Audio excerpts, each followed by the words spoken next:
Tonight's story is one of the most extraordinary chapters in human history. It is a tale so unusual and so vast that it almost feels like something from a dream. Imagine a world where a company, not a king or an emperor, slowly becomes powerful enough to rule millions of people. A company with warehouses that functioned like palaces, accountants who acted as ministers, and trade routes that served as borders. A company that began with only a handful of small ships and eventually shaped the fate of an entire subcontinent.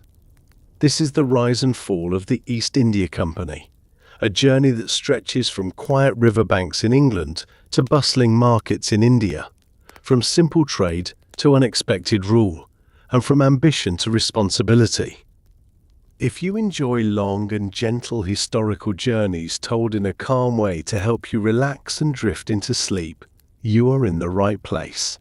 Welcome to History to Relax, a place where you can settle your thoughts, breathe deeply, and explore the past at a peaceful pace. Before we begin, I would be grateful if you could support this channel. If you're enjoying these calming historical stories, please take a moment to like this video. If you would like to hear more stories like this each week, please consider subscribing. And if you feel comfortable, I would love to know where you are listening from. Your comments help this community grow, and I read every message with care. Now it is time to get comfortable. Let your shoulders soften. Allow your breath to fall into a slow and natural rhythm. Let the noise of the day fade away. The story is about to begin. Part 1. A company is born. On a quiet winter evening in London in the year 1600, the River Thames moved with a slow, steady rhythm. The water was dark, touched here and there by pale reflections of lantern light drifting from the wooden docks. The city around it was still small compared to what it would one day become. Houses leaned toward the narrow streets. Chimneys breathed thin trails of smoke into the cool night air, and the wind carried the distant scent of burning wood and damp stone. It was in this calm, almost modest setting that a remarkable idea took shape. A group of English merchants, well-dressed but not yet powerful, gathered inside a timber-framed hall near the river. Their voices were quiet, their movements careful, their thoughts focused on the same dream: reaching the faraway lands of the East, where spices, silk, and treasures were rumored to flow as freely as water. They did not know it yet, but this simple meeting would give birth to something that would become larger than any single man. It would grow into a trade company that would, in time, rule territories, command armies, and influence the lives of millions. For now, however, everything was still small and peaceful. A few candles flickered on the merchant's table, casting warm light over maps, notes, and small wooden models of ships. The men spoke gently, not wanting to draw too much attention. England was still a relatively minor power at the turn of the century, competing with stronger nations like Portugal and Spain. The seas were filled with dangers. Storms, pirates, and rival empires made every voyage a risk, and the riches of Asia seemed impossibly distant. But hope is a quiet and persistent force. These merchants believed that they could find a route to the east and return with spices that Europeans valued more than gold. Pepper, cinnamon, nutmeg, and cloves were prized, not only for their flavors, but also for their ability to preserve food during long winters. At the time, these items were rare and expensive, passing through long trade routes controlled by others. If the English could reach the sources of these spices directly, the profits could change their lives, and perhaps even their country. As the merchants talked, the name of their new venture slowly emerged: the Company of Merchants of London, trading into the East Indies. Later, people would simply call it the East India Company. It was just an idea. But ideas have a way of traveling far when the world is ready for them.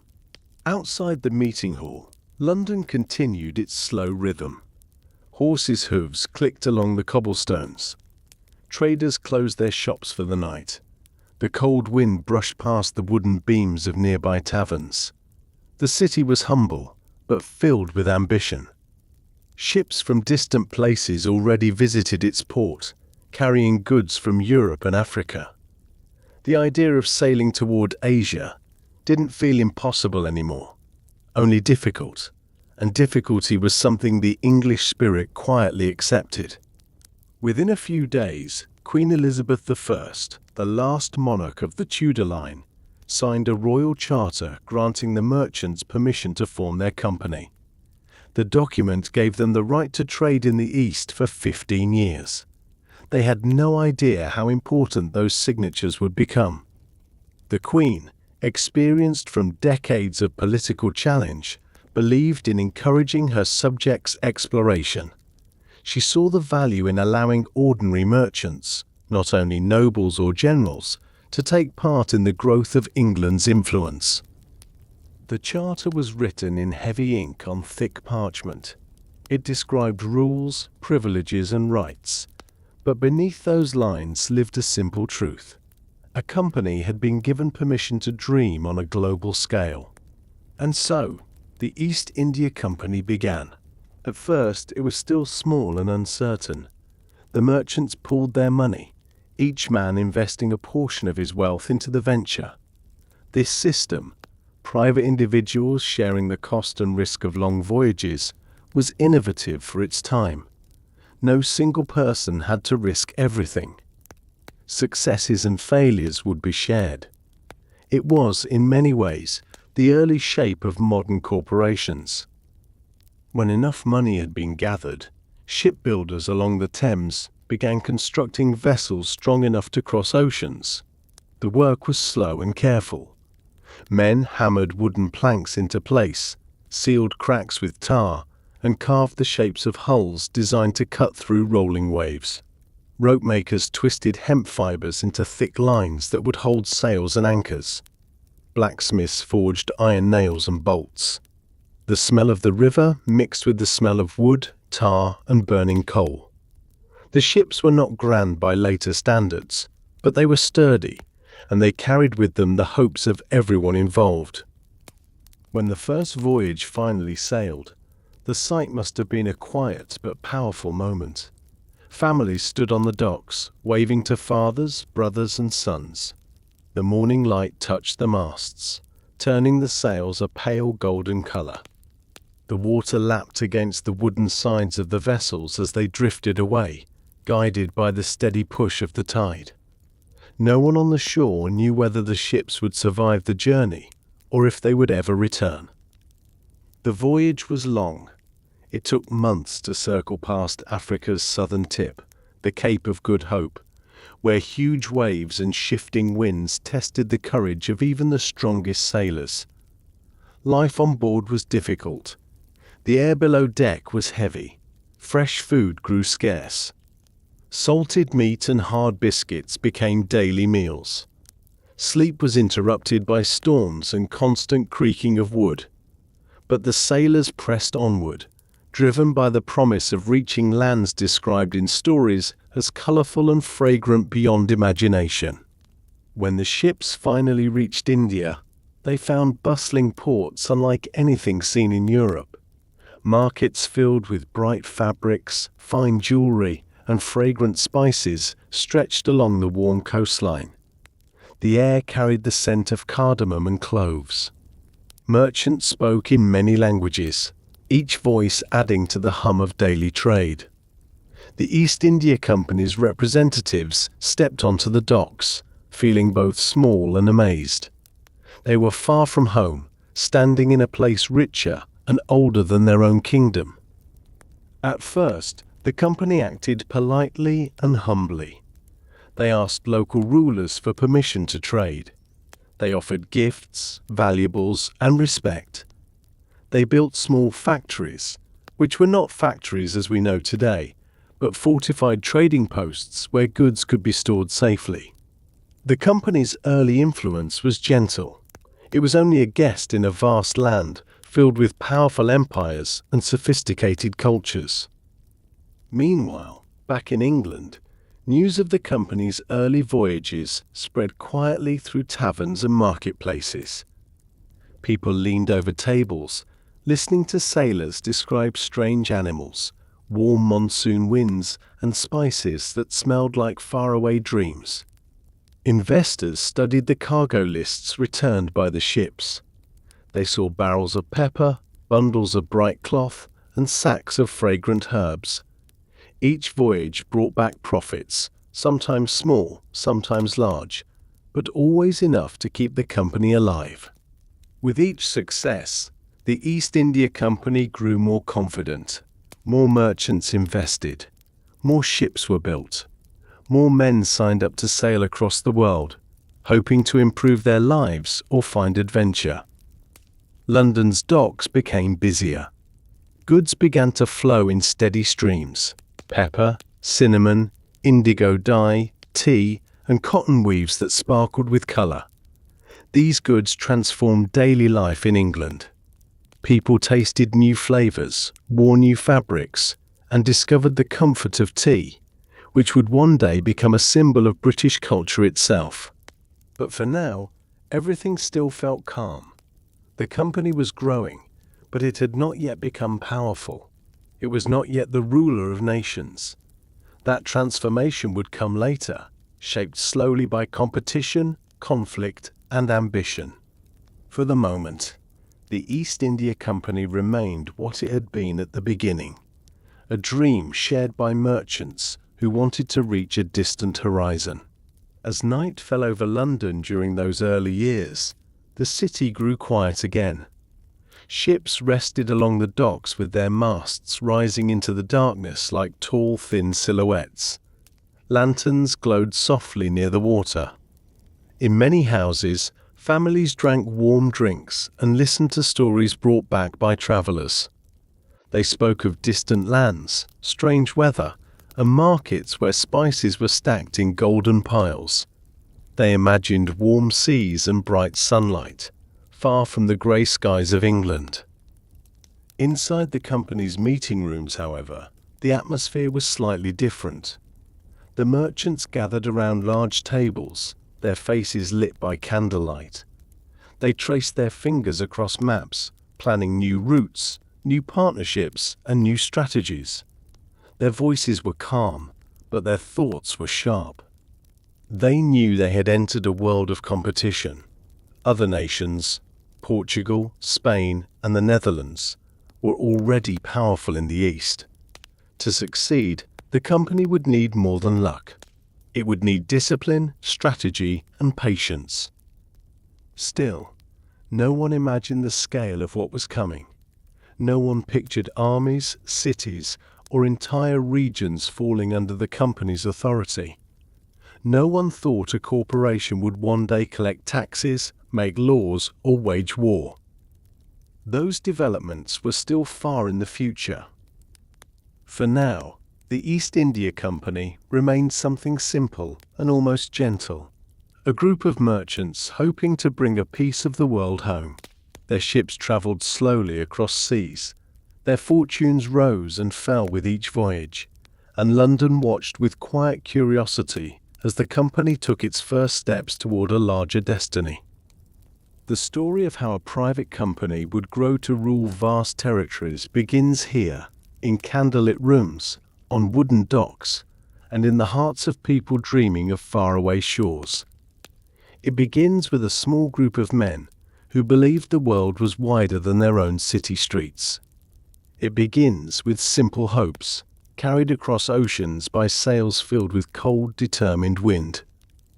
And in this calm beginning, no one could have imagined how powerful this company would become. Part 2. Spice Winds and Distant Seas. In the first years of the East India Company's life, the heart of its story beat on the open sea. From the moment the ships left the safety of the Thames, they entered a world ruled by weather, wind, and patience. The land slowly faded behind them, and the grey outline of England disappeared like a memory, leaving only water stretching toward the horizon. Life aboard these early voyages moved at a slow, steady rhythm. Days blended into each other, marked only by rising and setting suns. The deck was filled with the sound of creaking wood, the flap of canvas sails catching the wind, and the soft thumps of sailors' boots as they performed their routines. The ocean was always present, always moving. Sometimes it lay calm and blue under wide skies. At other times it rose in heavy waves that rocked the ship like a cradle. Most sailors on these ships were not wealthy or educated. Many came from small coastal towns, where life depended on fishing and tide. They knew the sea better than they knew the land. They understood storms, currents, and the quiet signs of changing weather. Their faces were burned by sun and salted wind. Their hands were rough from rope and wood, but they carried with them a steady sense of purpose. The promise that the East India Company's voyages might bring fortune, adventure, or simply a steady wage to send back home. Food on board was simple and often repetitive. Barrels of salted meat, hard biscuits, dried peas, and sometimes a small supply of fresh vegetables for the early part of the journey. Water was stored in wooden casks and grew stale with time, tasting slightly of the barrels that held it. Moments of comfort were rare, but when they came, sailors cherished them. A clear morning after a storm, a warm breeze across the deck, or the sight of friendly seabirds circling overhead, reminding them that land existed somewhere beyond the waves. As the ship sailed south, the weather grew warmer. The icy winds of the North Atlantic softened into gentle breezes, and the sky shifted from grey to deep blue. The sailors watched flying fish leap from the water, their silver bodies flashing in the sunlight. They passed islands covered in green forests, where waterfalls glimmered like thin ribbons.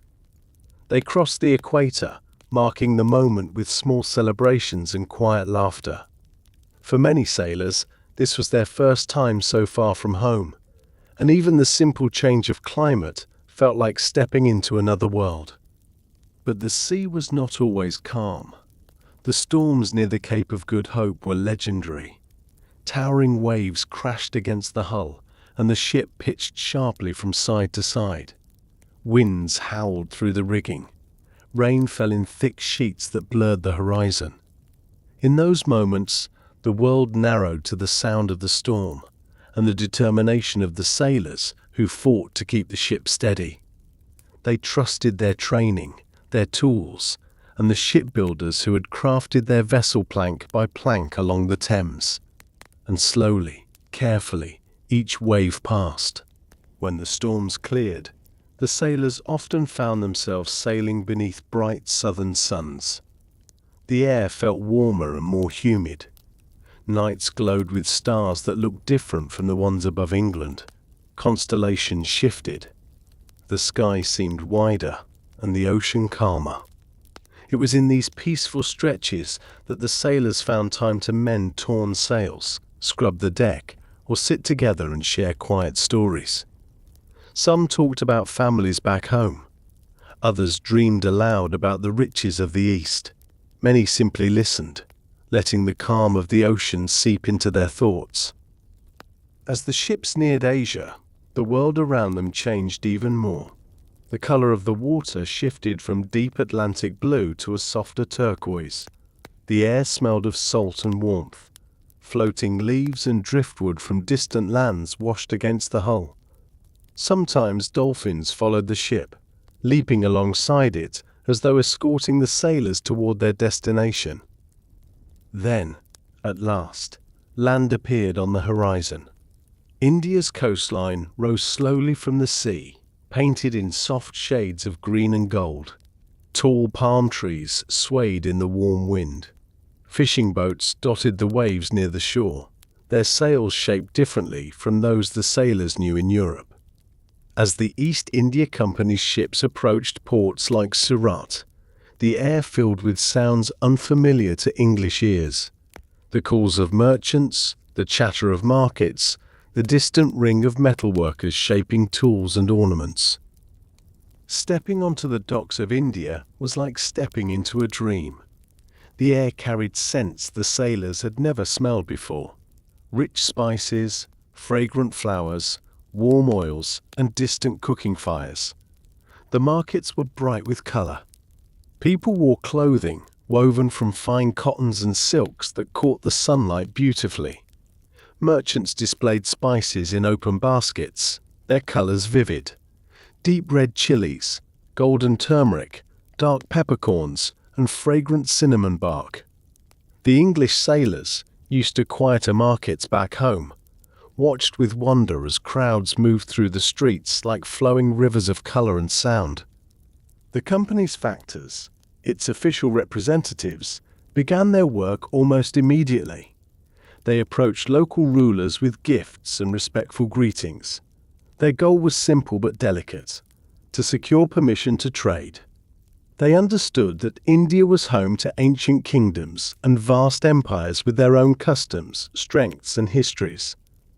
The English arrived as newcomers, careful and polite. They offered silver, cloth, and machinery in exchange for spices, fabrics, and other goods that Europe dearly desired. In the early years, these interactions were peaceful. The company's presence was small: just a few warehouses, some modest houses, and groups of workers who handled goods moving in and out of the docks. The company built its first factories, which were fortified trading posts designed to store valuable merchandise and protect it from thieves or rival traders. These forts were not grand at first. They were practical, built of brick, stone, and timber, standing quietly along the coastline. In the evenings, when the bustling markets grew calm, the company men often walked along the shore, listening to the waves roll gently onto the sand. They watched the sunset melt across the sky in shades of gold and soft red. They breathed in the warm night air, filled with the scent of distant spices drifting from cooking fires. For many of them, the calm beauty of India felt like a world away from the grey skies and cold winds of England. But the company never forgot its purpose. Every voyage, every meeting, every negotiation served one goal: to bring valuable goods back to London. Once the warehouses were filled with pepper, cinnamon, silk, and cotton, the ships prepared for their return journey. The cargo was carefully packed and secured, each barrel and bundle carrying the potential for profit. When the ships finally set sail again, the merchants in London waited with growing excitement, knowing that the arrival of a full ship could change the fortunes of many investors. The return journey was just as long and demanding as the voyage out, but this time the sailors carried with them a quiet pride. They had survived storms, crossed oceans, and reached lands they had only heard about in stories. They had tasted new foods, seen new faces, and walked through markets filled with wonders. And they were bringing back cargo that would shape England's trade for generations. When the ships returned to the Thames months later, the docks came alive. Workers rushed to unload the goods. Merchants inspected the spices, cloth, and treasures with wide eyes. Investors gathered in crowded rooms to hear the news. Many whispered about the profits, the possibilities, and the future of the East India Company. The idea that had been born in a candlelit room now felt real and promising. Slowly, the company's influence grew. With each voyage, it became a little more confident, a little more ambitious. More ships were built, more factories were established, more men signed up to travel across the world, and London began to change. Tea became a familiar drink. Indian fabrics appeared in markets. Spices filled kitchen shelves. The East was no longer a distant mystery. It was becoming part of daily life. Yet even as the company expanded, its actions remained careful.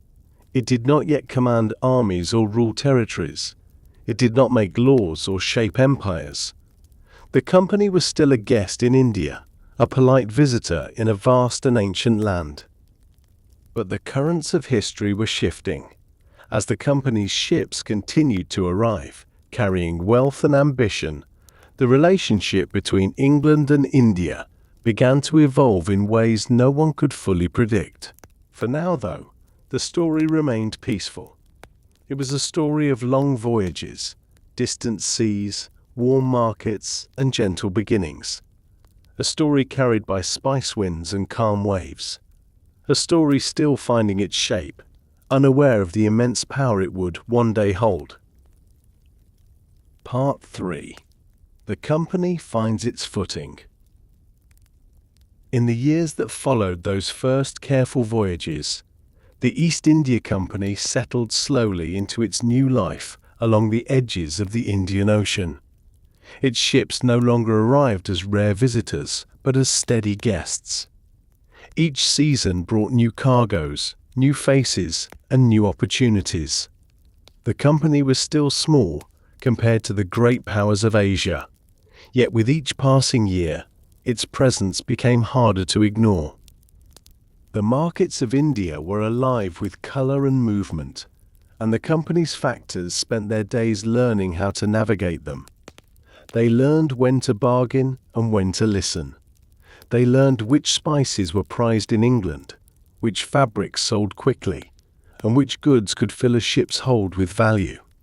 They learned the rhythms of the monsoon winds, the patterns of local festivals, and the quiet courtesies that smoothed business with powerful traders who had ruled these markets long before the English had arrived. The company, in these early decades, had to move gently. It did not yet have the strength to command anything. Instead, it earned its place by showing patience, reliability, and respect for local customs. The merchants understood that India was not a single kingdom, but a mosaic of regions and rulers, each with its own traditions and priorities. Success meant adapting to this world rather than trying to change it. In the coastal city of Surat, the company established one of its earliest and most important trading posts. The factory there, with its thick walls and wooden beams, became a small island of English routine in a city far richer and busier than any the merchants had known at home. Inside the compound, the company stored spices in dark rooms where the air was thick with warm scent. Outside, the streets were alive with activity. Textile dyers working beside bubbling vats, carpenters shaping wood under the shade of palm trees, and crowds moving through wide bazaars filled with sound and color. Life within the factory walls moved at a slower, more deliberate pace. Factors worked at heavy desks, writing long letters to London, describing the prices of goods, the behavior of rival traders, and the condition of the latest shipments. Each letter took months to reach its destination, yet the men wrote carefully, knowing that every detail mattered. Communication between England and India moved almost as slowly as the seasons, and the company learned to plan ahead, thinking in years rather than days. The company also began to establish small outposts in other regions. Some were simple warehouses along the coast. Others were more ambitious, built near important ports where demand for English goods, tools, metal, cloth, and weapons was gradually increasing. Though still a guest in these lands, the company became part of the everyday rhythm of life. Local workers loaded and unloaded ships, craftsmen repaired equipment, and traders carried messages between English factors and regional rulers. But this growing presence also brought challenges. The company was not alone in its ambitions. The Portuguese had been active in the region for more than a century, establishing forts and missions along the coast. Their ships patrolled the seas, and their traders guarded their connections fiercely. Soon after, the Dutch arrived with their own company, larger, richer, and more organized. Their fleets were powerful, their merchants strict and formidable. The East India Company often found itself competing for influence, markets, and safe passage. To survive, the company needed more than polite negotiation. It needed allies, stability, and footholds strong enough to weather the storms of rivalry. This need pushed the company to look beyond simple trade. One of the first major steps came in the early 1600s, when the company built a fortified position on the island of Java in what is now Indonesia. It was a bold move, taken under pressure from Dutch competition. But India remained the true prize. Its markets were vast, its goods unmatched, and its political landscape, though complex, held opportunities for those who understood how to move carefully. The turning point came when the company sought permission to trade in the Mughal Empire, which ruled most of northern India. The Mughal court was magnificent, filled with marble palaces, towering gardens, and rulers who commanded millions. For years, the company had dreamed of gaining favor with these powerful emperors, but the path had been slow. Finally, a chance arrived. In 1615, an English ambassador named Sir Thomas Roe traveled to the Mughal court. His journey took him through warm plains, along dusty roads, and into the heart of one of the world's most splendid empires. He carried gifts, letters, and a simple request: permission for the East India Company to trade peacefully within the emperor's lands. The Mughal emperor at the time, Jahangir, was known for his appreciation of art, conversation, and gentle diplomacy. Roe spent months at the court, living among nobles, observing ceremonies, and speaking carefully with those who shaped imperial policy. He did not demand or pressure. Instead, he listened, waited, and approached each discussion with patience. In time, Jahangir granted the company a valuable set of privileges. The English were allowed to trade without heavy taxes and to maintain small settlements in Mughal territory. This agreement did not make the company powerful, but it gave it something equally important: legitimacy. The English were no longer simply outsiders. They were recognized participants in the vast network of Asian commerce. With this new status, the company grew more confident. It expanded its presence in Surat, built warehouses in additional cities, and improved its ships. The company's merchants learned to understand the local environment better: its languages, its weather, its markets, and its politics. They realized that India was not simply a place to visit, but a land that demanded adaptation. They hired local clerks and translators. They formed partnerships with Indian merchants who knew the region far better than any newcomer could. These alliances were essential, and many endured for decades. At the same time, life back in London was changing. As more ships returned filled with fine goods, excitement grew among the company's investors. The profits were real. The risks seemed manageable. The city's appetite for tea, fabric, and spices continued to expand, and the company became one of the most discussed ventures in the kingdom. Its board meetings in London grew more formal, its paperwork grew thicker, and its ambitions expanded with every successful voyage. Yet despite this steady growth, the company still understood its limits. It did not yet have a large military presence. It did not command territories. It did not make laws or rule populations. Its power was economic, not political.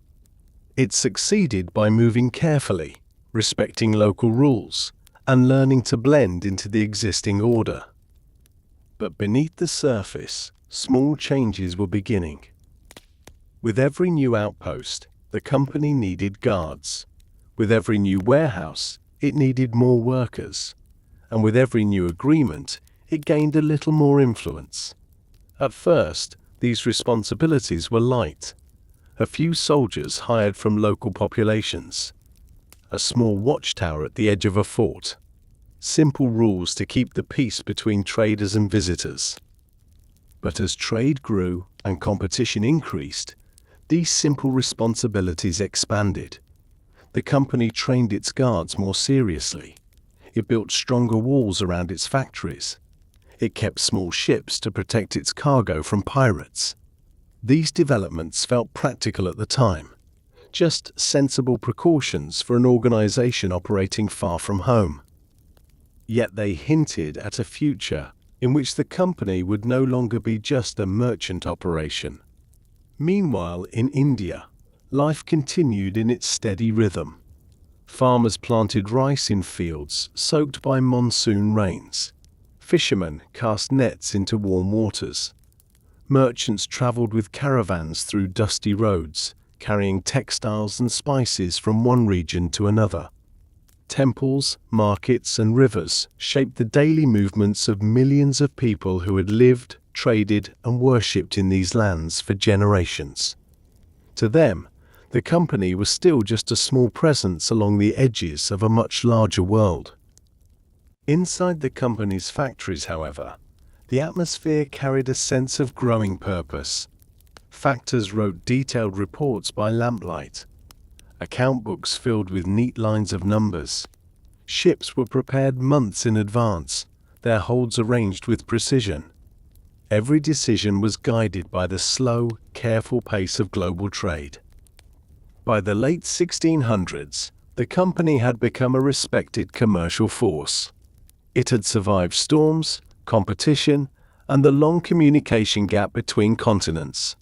It had learned to build trust in India and to maintain confidence in London.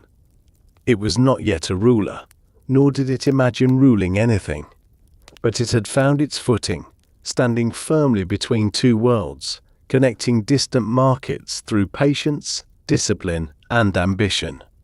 And though the company did not yet realize it, the strengths it had built in these early decades, its organization, its discipline, its determination, would one day lead it down a path far different from simple trade.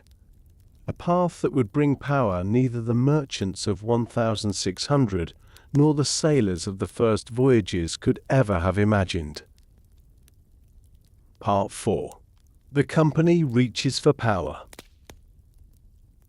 As the 17th century turned slowly into the 18th, the East India Company continued to grow in quiet, steady steps. Its merchants traveled across oceans with confidence now. Its factors wrote long letters from warm coastal cities. Its ships returned to London filled with spices, fabrics, tea, and treasures that delighted investors. The company had learned how to survive, how to negotiate, and how to stand firmly in a world shaped by empires much older and stronger than England. But the world was also changing, and those changes began to push the company towards something far greater than simple trade. The Mughal Empire, once one of the wealthiest and most stable powers in the world, began to lose its balance. A series of long wars, weak successions, and internal struggles slowly weakened its influence. Regions that once obeyed the emperor now acted more independently. Local rulers became more assertive. Power drifted like sand in the wind, shifting from one hand to another. The East India Company did not create this instability, but it noticed it. And although the company still saw itself primarily as a merchant organization, the weakening of old systems opened doors it had never expected. In the early 1700s, a quiet sense of opportunity began to move through the company's factories and boardrooms. The company's first step toward greater power came not through conquest, but through survival. In the port city of Calcutta, which would later become central to the company's story, English merchants built a fortified trading post along the banks of the Hooghly River. It was modest at first, a few warehouses, a chapel, living quarters, and a small fort built from bricks and mud. But the city around it grew, markets expanded, ships arrived more frequently. The fort, later named Fort William, became a symbol of English presence in eastern India. The company did not build this fort to rule anyone. It built it to protect its goods and to ensure stability in a region where political winds were becoming unpredictable. But the fort itself changed the company's position. A trading post with walls suggested permanence. Soldiers stationed at the gate suggested authority. And as the city grew, local people, merchants, sailors, craftsmen, began to work for the company, earning their livelihoods within its network. Without realizing it, the company had become a quiet but important part of local life. Other European powers noticed this development as well. The French, the Dutch, and the Portuguese all had their own networks of trade in India. Competition was fierce, sometimes peaceful, sometimes tense. Ships raced for the best markets. Prices shifted with every new arrival. Rumors traveled from one port to another as quickly as the tides. To maintain its position, the East India Company expanded its defenses. It trained more soldiers. It fortified its factories. It hired men who understood both trade and diplomacy. It taught its officers to read the political climate as carefully as they read the winds. Each of these steps felt practical and necessary at the time, a simple response to competition and uncertainty. But together, these actions created something new, a company that was beginning to act like a small, disciplined state. Calcutta grew. Madras grew. Bombay grew. All three, secured through treaties and trade agreements, became key centers for the company's operations. They were still part of the Indian landscape, living under Indian rulers, but the English presence inside them became more organized and more confident. Inside these settlements, daily life for the company's employees followed a gentle rhythm. In the mornings, the sun rose over the rivers and sea, warming the air with a soft golden light. Workers swept the courtyards and opened the warehouses. Accountants checked ledgers written in ink on long sheets of paper. Clerks arranged goods, bales of cloth, crates of spices, chests of tea. Ships anchored offshore, their masts rising like thin lines against the sky. By midday, the heat settled heavily over the city. Merchants and sailors sought shade under verandas. The smell of cooking rice drifted through the alleys. Inside the company's offices, factors met with local traders, discussing prices, contracts, and shipments. The conversations flowed in a mix of languages: English, Persian, Bengali, Tamil, blending into the gentle noise of daily life. In the evenings, as the air cooled, people gathered along the riverbanks. Some watched boats glide over the water. Others walked slowly beneath palm trees. Lanterns glowed in the warm dusk, and the company's settlements grew quiet again, except for the soft sounds of guards pacing along the walls. From the outside, the company still appeared peaceful. It was a guest, a partner, a trading house. But inside, its ambitions were maturing. With every year, fewer of its employees were simple merchants. More were soldiers, administrators, and men trained to understand both business and politics. The change became more visible when the company began raising its own armies. At first, these forces were small, groups of local soldiers hired to defend the factories. They were led by English officers who had learned the discipline of European warfare. These soldiers were called sepoys, and they formed the core of what would become the company's private army. The sepoys were loyal, skilled, and familiar with local customs. Their presence allowed the company to protect its interests more effectively. The company did not create these armies to conquer anything. It created them to survive. But survival gradually brought influence. As local rulers struggled with rivals or internal unrest, they sometimes turned to the company for help. The company offered support, troops, weapons, or money, in exchange for small favors, trade rights, land permissions, tax exemptions, or control over a nearby village. Each agreement was small on its own, but as decades passed, these agreements formed a quiet foundation of political power. In London, the board of directors received reports describing the company's growing responsibilities. Some members supported expansion. Others worried that the company was drifting away from its original purpose. Still, the reports of profits were persuasive. The company's ships returned with goods that filled London's tea shops and clothing stores. Every year, more investors bought shares. The company had become one of the most important institutions in the kingdom. Yet the company's future would be shaped not in London, but in India, in a moment of crisis that would push it from cautious influence into undeniable power.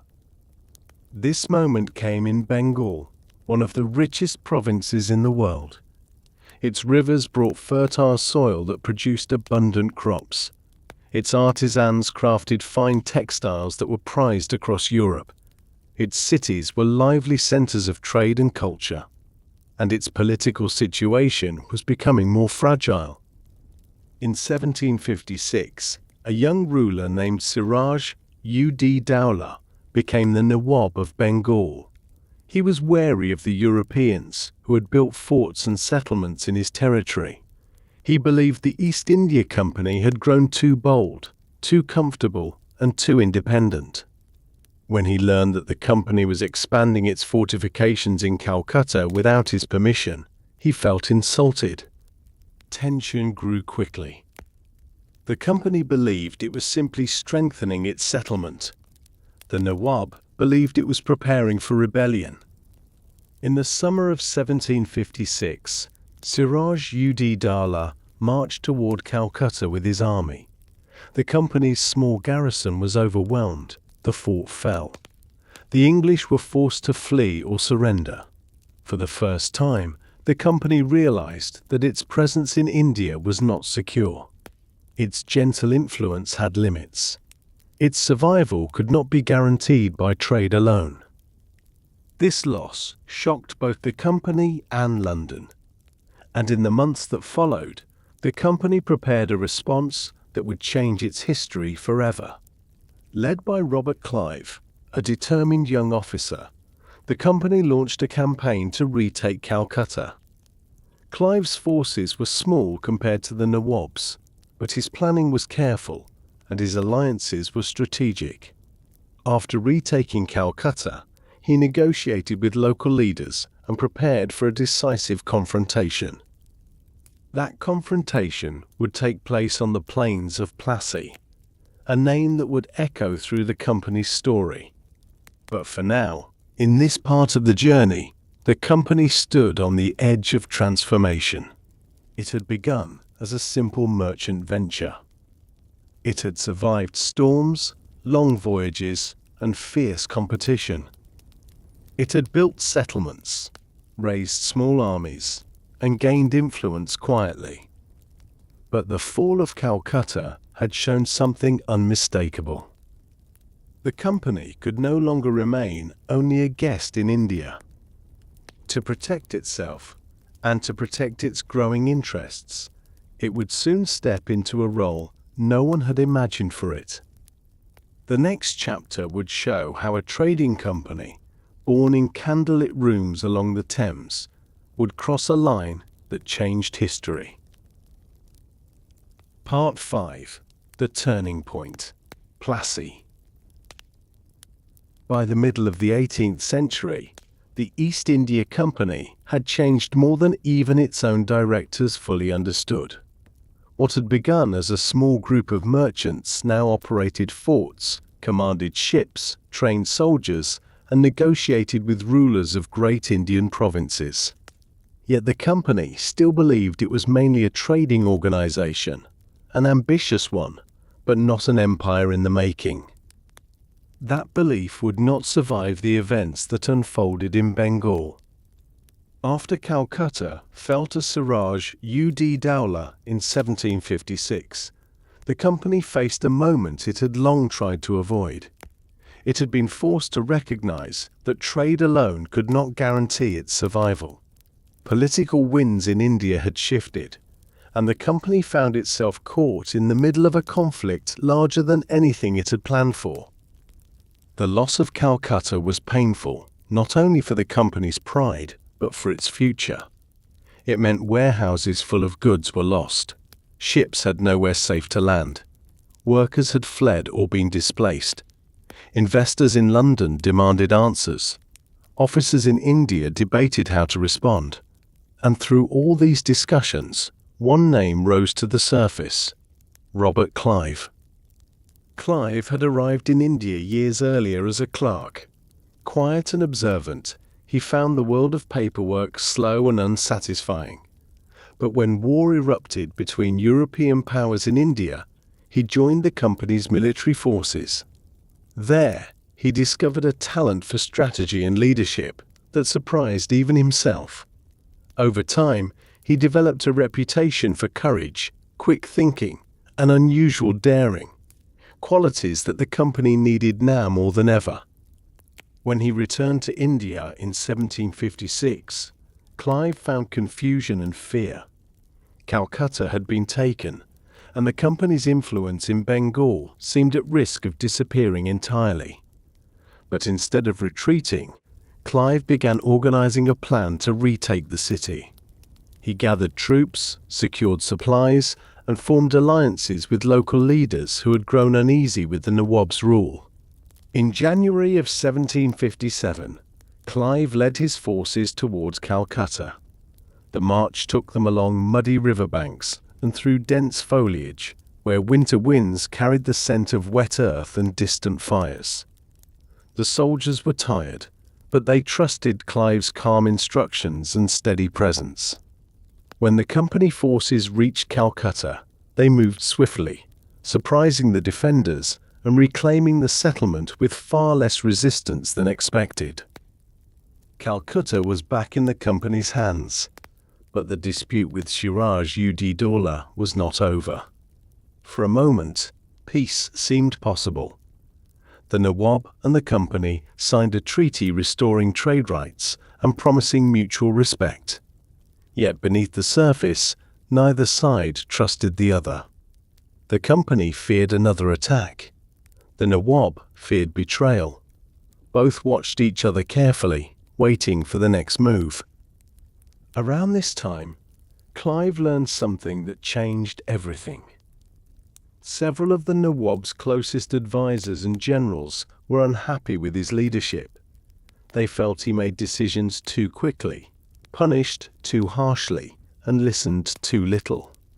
These men approached the company in secret, hoping for support in replacing Siraj ud Dowlah with someone more friendly to their interests and to the company's. Clive found himself standing at a crossroads. He knew the company had always tried to avoid becoming involved in the politics of local rulers. A trading company was not supposed to choose kings or influence thrones. Yet the safety of the company's settlements in Bengal seemed to depend on political stability, and that stability was slipping away. After long discussions with his officers and advisors, Clive made a decision that would shape the company's future.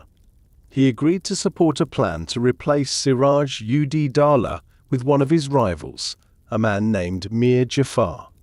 Mir Jafar was described as calm, reasonable, and eager to cooperate with the company. If he became ruler of Bengal, he promised to restore all of the company's privileges and grant new ones as well. The plan was delicate and dangerous. It required secrecy, trust, and careful timing. A mistake could cost lives and destroy the company's place in Bengal. But Clive believed the risk was necessary. In June 1757, the Nawab's army began moving toward Plassey, a village near the banks of the Bhagirathi River. Knowing conflict was coming, Clive and his small force of about 3,000 men followed. They marched under humid skies, through fields heavy with the scent of mango trees and monsoon air. Many of the soldiers were sepoys, Indian soldiers who served under the company's command. They carried muskets and wore simple uniforms, their discipline honed through years of training. Clive understood clearly that his force was outnumbered. Siraj-ud-Daulah commanded tens of thousands of troops, powerful cannons, and well-equipped cavalry. The company could not win a battle of size. It would have to win a battle of strategy. On the morning of June 23, 1757, both armies took their positions near Plassey. The sky was heavy with thick clouds that threatened rain. The fields were wide and open, bordered by groves of trees. The company's troops formed their lines with quiet discipline. The Nawab's forces stretched far across the field, their colors bright and their numbers intimidating. For a long moment, the two armies faced each other in silence. Then thunder rolled across the sky, not from the clouds, but from cannons. The Nawab's artillery opened fire first. Cannonballs tore through the air, thudding into the ground and sending dirt spraying upward. The company's gunners responded carefully, firing in controlled bursts, choosing their targets rather than wasting ammunition. The air filled with smoke that drifted slowly across the field, carrying the sharp smell of sulfur and burning powder. The battle moved in waves. Muskets cracked. Horses charged. Commands were shouted through the haze. But something expected did not happen. Large parts of the Nawab's army did not advance. Many of his commanders, men who had secretly joined Mir Jafar's plan, held back their forces, refusing to fully commit to the fight. Clive saw their hesitation and acted quickly. He moved his soldiers forward in careful steps, taking advantage of the confusion. Rain began to fall, turning the battlefield slippery. The Nawab's cannon crews struggled to fire their wet powder, while the company's disciplined troops pressed onward. Bit by bit, the tide shifted. When Siraj-ud-Daulah realized that several of his commanders had betrayed him, panic took hold. His army began to collapse. Men retreated in disarray. Cannons fell silent. What had begun as a confrontation of thousands ended not with a dramatic clash, but with a gradual unraveling of the Nawab's command. By afternoon, the battlefield was quiet again. The company's small army stood where the Nawab's great force had been only hours earlier. Smoke hung in the air like a thin grey curtain. Drifting rain tapped gently against fallen leaves. The fields of Plassey were calm, but that calm marked a turning point that would echo far into the future. In the days that followed, Mir Jafar was installed as the new Nawab of Bengal. True to his agreement, he granted the company a wide range of privileges, support for its trade, control over important lands, and significant payments meant to compensate for losses in Calcutta. But these agreements brought something much more significant. For the first time, the company held real political influence in one of the richest provinces in India. It no longer relied solely on trade. It now had power, quiet but unmistakable. In London, when news of the victory reached the company's board, reactions were divided. Some directors celebrated, others were uneasy. The company had never planned to shape kingdoms or influence succession, yet now it had done precisely that. How far would this new path lead? In India, the change was felt more directly. The company's officers walked through Calcutta with a new sense of responsibility. The fort was rebuilt stronger than before. More troops were trained. Relationships with local merchants and landowners deepened. The company began collecting revenues from lands granted to it, entering a world of administration it had never touched before. None of this happened suddenly. It unfolded slowly, gently, step by step. But each step carried the company further away from its original identity. A merchant house had taken its first firm step toward becoming a political power. The Battle of Plassey was small in size compared to other battles of history, but its consequences were vast. It gave the company confidence, it gave it influence, and, more importantly, it gave it a taste of what it could achieve when trade and politics merged. Yet even as the company gained new authority, it faced questions it had not yet learned to answer. How would it manage its growing responsibilities? How would it balance profit with governance? And what would happen when its ambitions met the centuries-old systems of the subcontinent? Those questions would shape the company's future. For now, though, the story paused at Plassey, where rain still touched the quiet fields, and where a trading company discovered that power, once tasted, was not easily set aside. Part 6. The Company as a Ruler. After the Battle of Plassey, a quiet shift took place in the heart of Bengal. It did not happen overnight, and it did not begin with dramatic announcements. Instead, it began with daily routines, meetings, letters, agreements, and decisions made in warm offices overlooking rivers and markets. Little by little, the East India Company moved from being a guest to becoming something far more permanent. When Mir Jafar became the Nawab of Bengal, he depended heavily on the company for support. He honored the agreements made before the battle, granting the company new rights and large payments.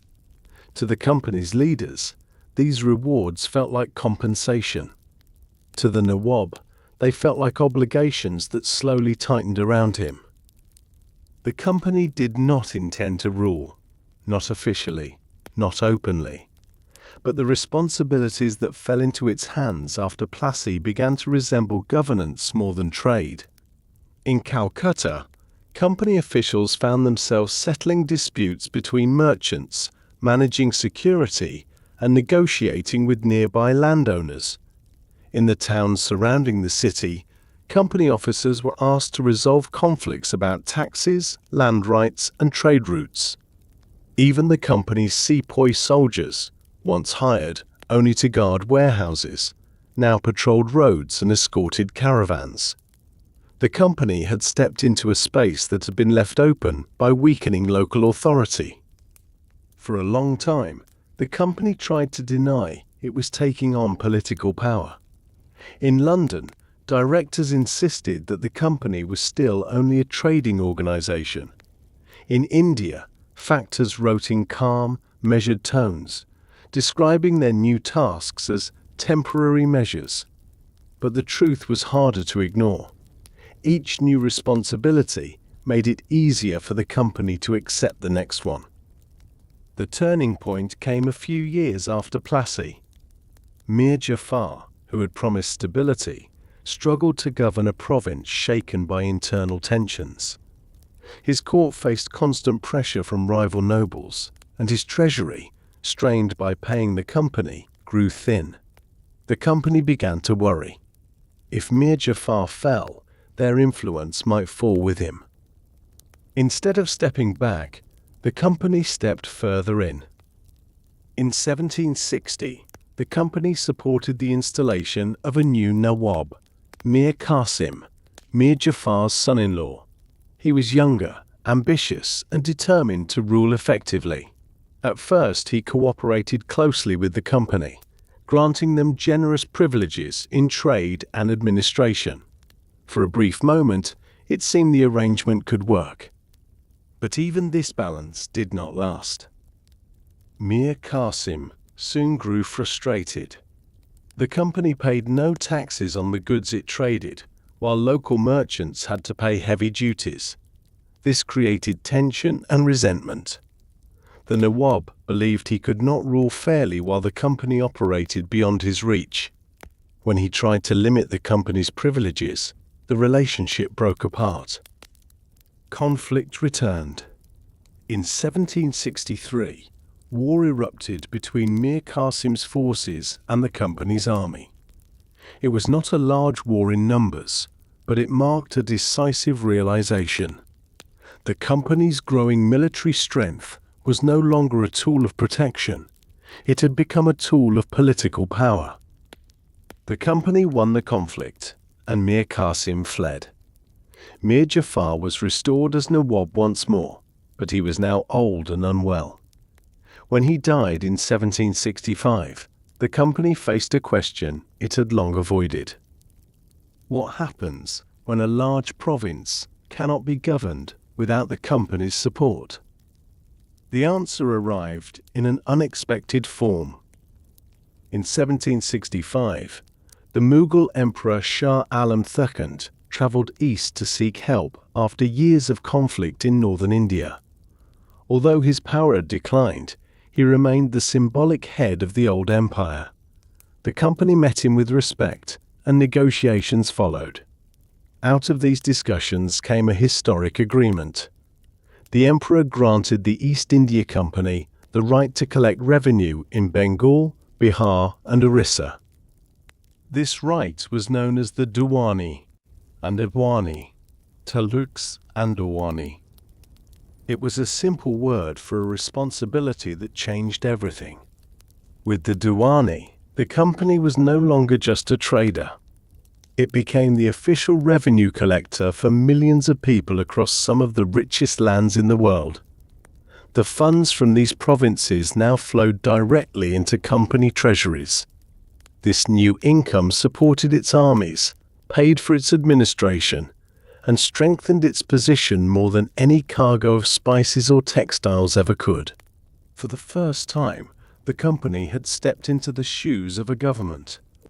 The changes were visible almost immediately. In Calcutta, new buildings rose: administration houses, courtrooms, warehouses, and barracks. Office rooms that once held only trade documents now held land records, tax reports, and legal rulings. Clerks copied long lists of villages, crops, and revenues onto paper with careful strokes of ink. Indian officials who had once served the Nawab now worked for the Company, helping it understand the systems of land and law that had existed for centuries. The Company's officers found themselves walking through responsibilities they had never trained for. They were merchants, not rulers. Yet they were now expected to understand farming patterns, local customs, village disputes, and the delicate balance between tax collection and agricultural survival. In the countryside, people slowly adjusted to new rhythms. Revenue collectors carried seals bearing the Company's symbol, a pair of lions, and the cross of St. George. Farmers brought their payments to local offices, staffed by Indian officials under English supervision. Village elders approached Company representatives to resolve disagreements about land boundaries. Caravans that once paid taxes to the Nawab now submitted them to the Company's officers. The transformation was quiet, almost gentle, but powerful. For many, daily life did not change dramatically. Fields still needed planting. Rivers still flooded in the monsoon. Markets still buzzed with buyers and sellers. But behind the scenes, the old authority structures were dissolving, replaced by the careful, watchful hand of a foreign company learning to rule by accident as much as by intention.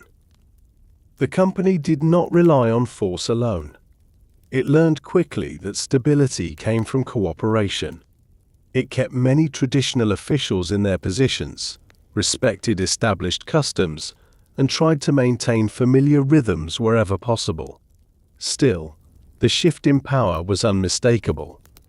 Decisions once made in Indian courts were now reviewed in English offices. Laws once interpreted by local judges were now influenced by Company regulations. Even the Company's military presence changed.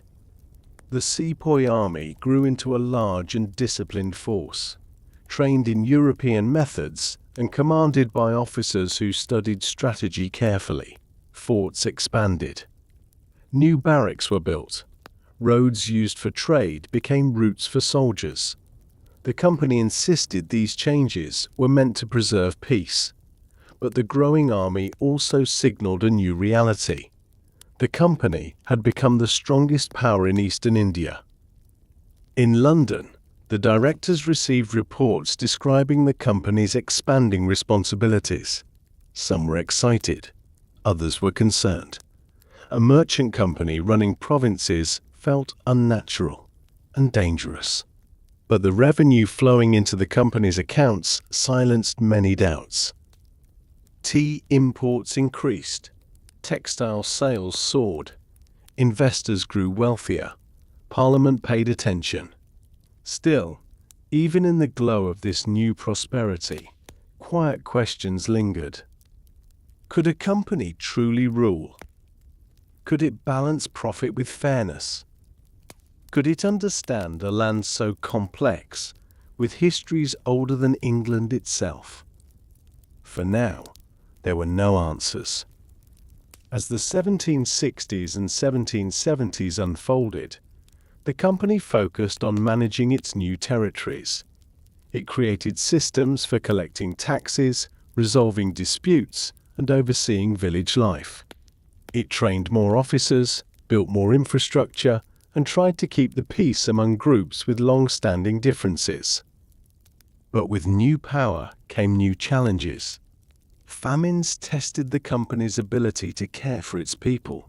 Political rivals questioned its authority. Farmers, traders, and landowners struggled to understand their place in a system ruled by distant directors in London. The company moved forward carefully, sometimes successfully and sometimes clumsily, learning as it went. It had not wanted to rule, yet it was now responsible for millions of lives. And deep within its structure, something subtle had begun to change. A company that had once measured success in spices and cloth now measured it in land, law, and military strength. A company that had once sailed seas now shaped the lives of farmers far from any shore.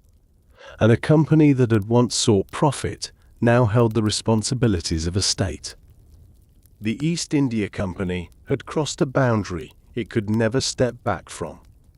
Ahead lay decades of influence, struggle, expansion, reform, and conflict. The company, still adjusting to its new identity, was only beginning to understand the weight of the role it had taken on. And far beyond the quiet offices of Calcutta, the rest of India watched this transformation, uncertain of what it would bring, yet aware that something important had shifted. The company was no longer a visitor. It was becoming a ruler. Part 7. A Web of Power.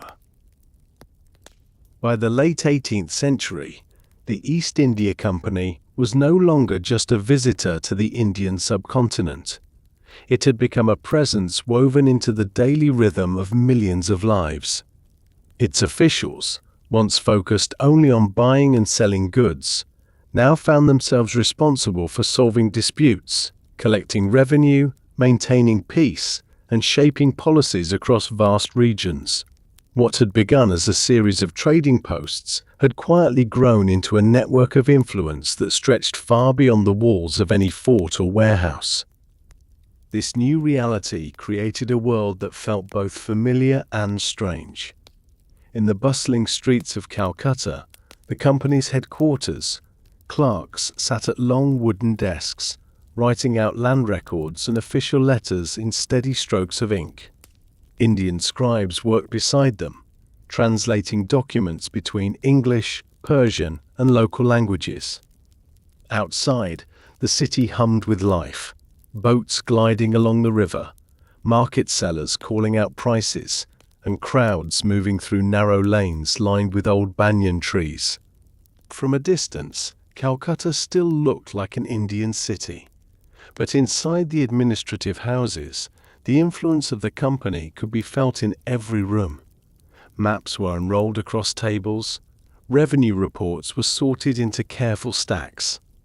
Letters from London arrived with suggestions, questions, and warnings, and every day, company officials made decisions that affected villages, towns, and families they had never seen. In these years, the company's challenge was no longer to gain power, but to manage it. This responsibility spread slowly across the countryside, reaching places the company's officers rarely visited. In villages far from the noise of Calcutta, farmers tended their fields much as their ancestors had. They planted rice as the monsoon clouds gathered, tended sugarcane as the rivers receded, and harvested crops under the soft light of winter suns. The rhythm of nature carried them through the seasons, but when it came time to pay revenue, they now dealt with the company's representatives. Many of these representatives were Indians who had served previous rulers. They understood local customs and traditions. They handled daily administration in familiar ways, but behind them stood the company's new authority. The seals on the documents they carried bore the company's mark, and their instructions came from offices along the Hooghly River rather than from the courts of old nawabs. For most villagers, this change felt distant. They still lived by the rhythm of their land. They still celebrated local festivals and followed long-held traditions. But over time, they realized that decisions affecting tax levels, land rights, and legal disputes were being shaped by men who lived far away, men who understood trade better than agriculture, and who were learning to rule through trial and error. The company built its rule like a web, thin in some places, strong in others, stretching slowly across regions that had once existed under complex and ancient local systems. It was not a web made of force alone. It was held together by agreements, laws, revenue records, military protection, and careful diplomacy. Yet this subtle web brought tensions that were hard to ignore. One of the company's greatest responsibilities was revenue collection. The Diwani rights granted in 1765 gave it control over vast lands, but they also required it to collect taxes efficiently. The company depended heavily on this income. Its armies, offices, ships, and salaries were all paid through the taxes it gathered from the land. This system placed enormous pressure on regions already struggling with natural cycles of drought, flood, and unpredictable harvests. Company officials, eager to meet revenue expectations set in London, sometimes pushed collections too hard. They counted the land's capacity in columns of numbers, without always understanding the delicate balance that sustained rural life. When nature cooperated, villages managed. When nature failed, hardship followed. In the late 1700s, several years of poor weather brought suffering to parts of Bengal. Crops failed. Food grew scarce. Villagers struggled to pay taxes while trying to survive the uncertainty of empty grain stores. And although many company officials attempted to offer relief, the system they had built was not designed to respond quickly to famine.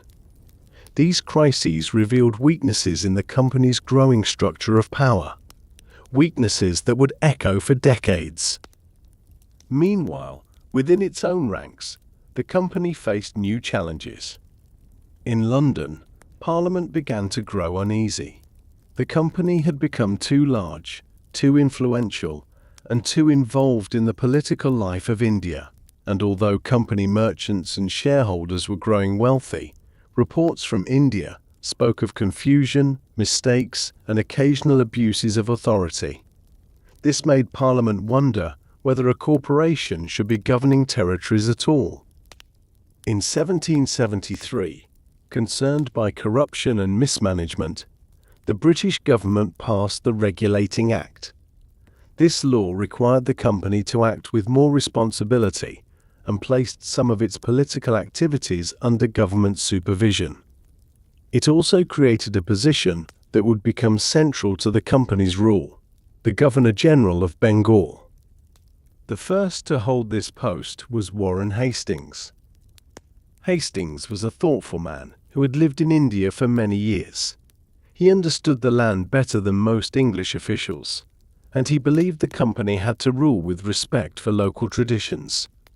Under his guidance, the company tried to organize its administration more carefully. Courts were established to handle civil and criminal matters. New systems were introduced to manage revenue more steadily. And although these efforts were imperfect, they marked the company's first real attempt to act like a government rather than a collection of merchants. Hastings traveled through the countryside, meeting with landowners, village leaders, and scholars.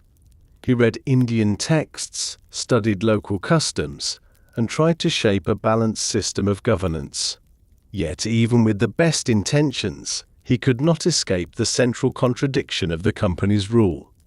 Decisions made for profit did not always match the needs of the people. Still, the web of power grew.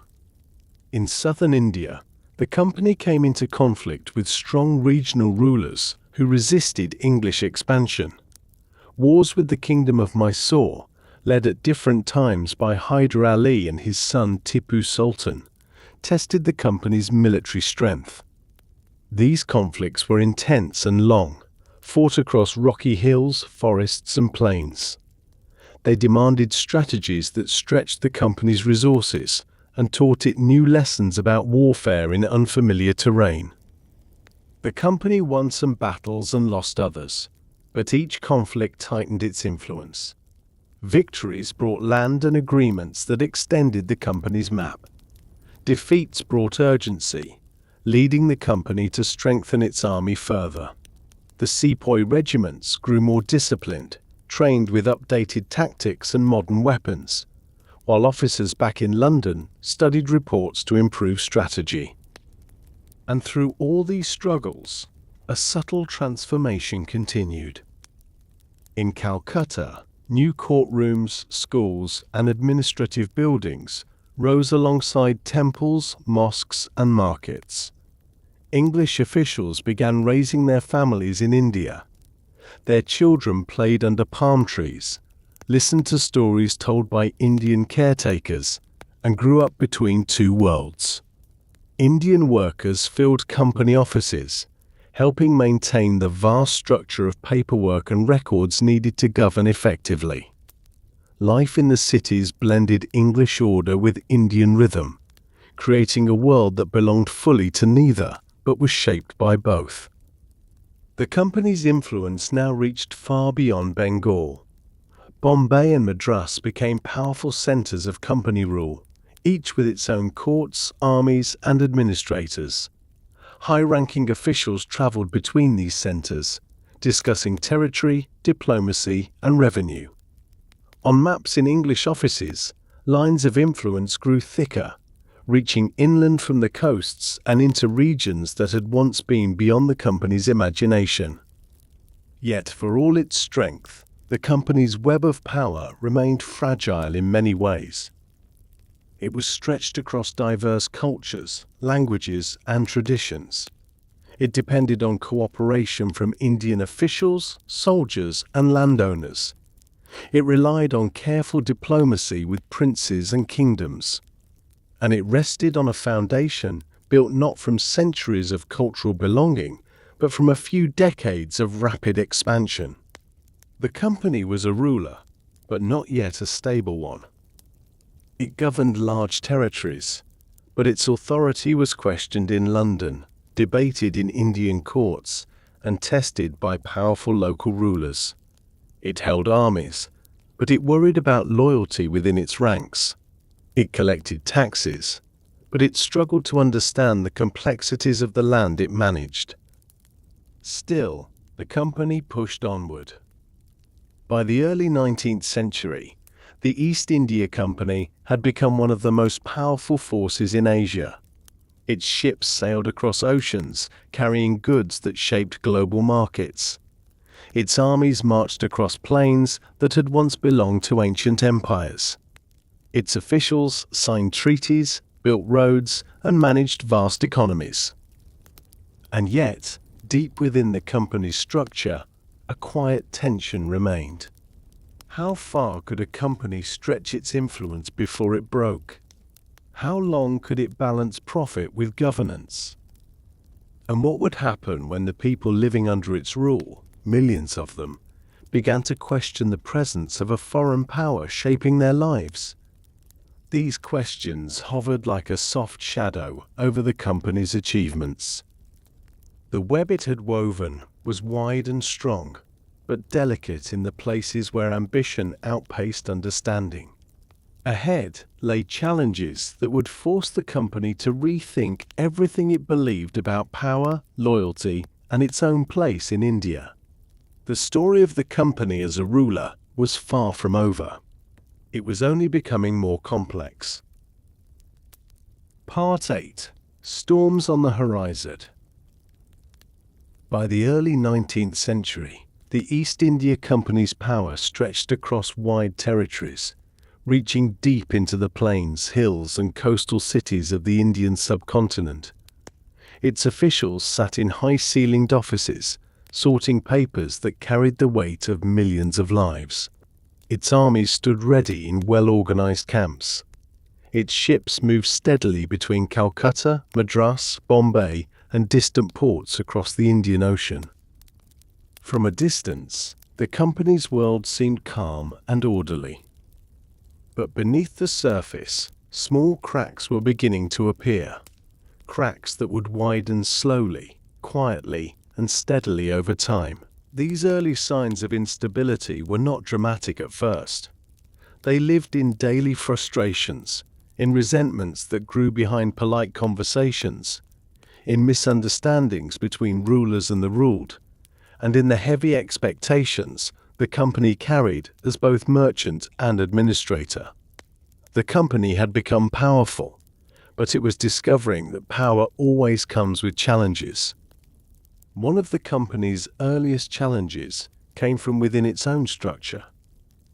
As the company expanded, its administrators in India began to struggle under the weight of responsibilities they were not fully prepared to handle. Revenue needed to be collected, laws needed to be interpreted, disputes needed to be settled. Villages needed support during droughts or floods. And through all this, the company still expected to return profits to London. This combination, governance and profit, created tension that touched every corner of the company's rule. In villages across Bengal, Bihar, and beyond, farmers watched their harvests with quiet worry. A single bad monsoon season could reduce their crops to almost nothing, yet taxes still needed to be paid. Some villagers sold livestock, others borrowed money at high interest. A few moved away in search of better land. These struggles were not always caused by the company alone. Nature played its part. But the company's rigid revenue expectations often made hard years even harder. In coastal cities, merchants from long-established Indian families found themselves competing with company-backed traders who enjoyed tax advantages. This unequal competition created quiet resentment, especially among those who had once thrived in the rich marketplaces of Bengal. Meanwhile, within the company's own ranks, misunderstandings grew between English officers and Indian officials who worked side by side. Their languages, customs, and expectations differed in subtle but important ways. A decision that seemed simple to a company officer might carry deep consequences in a village's traditional way of life, and a complaint brought by a villager might lose its meaning when translated into English and written into reports. Small mistakes multiplied into larger misunderstandings. At the same time, Indian rulers who still held authority in regions beyond company control began to feel pressure. The company's growing strength worried them. Treaties were reshaped, alliances shifted, and diplomacy became a delicate dance. Some rulers tried to resist quietly, hoping to maintain independence. Others chose cooperation, believing that working with the company would preserve their status.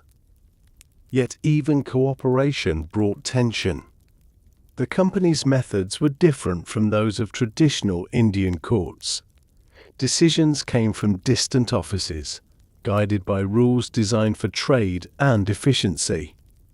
Local rulers found themselves adjusting to new expectations, new rhythms, and new interpretations of authority. Some adapted, others struggled. One of the areas where tensions grew most clearly was in the company's army. By this time, the company's sepoy forces had become one of the largest and most disciplined armies in Asia. Indian soldiers served under English officers, trained in European military techniques, and fought in conflicts from Bengal to the Deccan. Many sepoys were proud of their service. It offered steady pay, training, and status. But even here, small cracks began to form. Sepoys came from diverse communities, each with its own rules and beliefs. They served faithfully, but they expected respect for their customs. Food, uniforms, travel routes, and even small details of daily life held meanings shaped by religion and tradition. When officers failed to understand these expectations, even unintentionally, tensions grew in the quiet spaces of army life. For now, these tensions remained small, like faint tremors beneath the earth. But the company, focused on its ambitions, did not always notice them. Beyond the company's territories, other challenges gathered like distant storms. In the northwestern regions of India, new powers were rising. The Sikh Empire, strong and disciplined, governed Punjab with confidence. The Marathas, who had long resisted Mughal and foreign control, remained powerful in central India. Their leaders studied the company's movements carefully.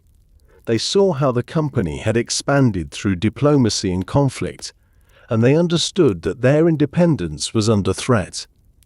In the early 1800s, several wars broke out between the company and these regional powers. These conflicts were fought across forests, river plains, and rocky hills. They were long, exhausting, and costly for all sides. Each war tested the company's strength and forced it to rethink its strategies. The company won many of these encounters, not quickly or easily, but through persistence, discipline, and increasingly sophisticated coordination.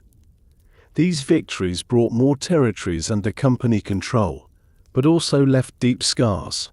Villages suffered, armies struggled, rulers lost land and authority, and in every region newly brought under company influence, local people had to adjust to new administrators, new laws, and new expectations. Even as the company expanded, the British government watched with growing concern. The company's conflicts, its growing costs, and its expanding territories raised difficult questions. Was a trading company meant to lead armies across a continent?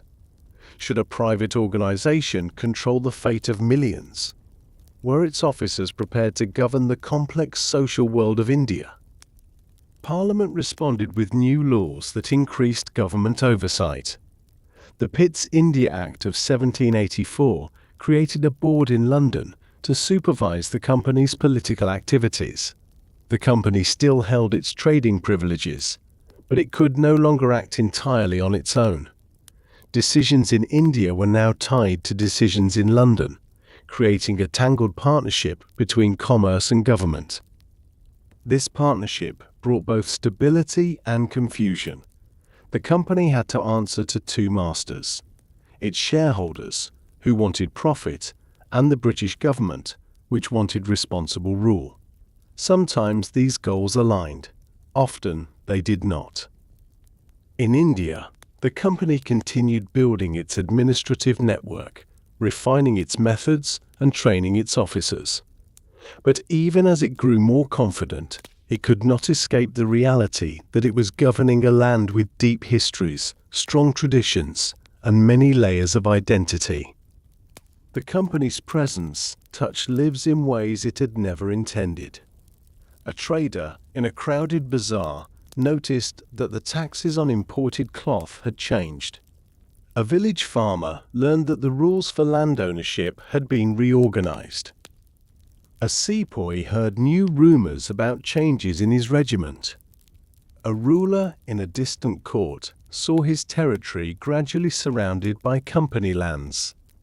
These changes were quiet, but they shaped daily life. And slowly, the feeling grew that the old order of India, the order shaped by centuries of kings, empires, warriors, and scholars, was being replaced by something new and uncertain. The company sensed this tension, but believed it could manage it.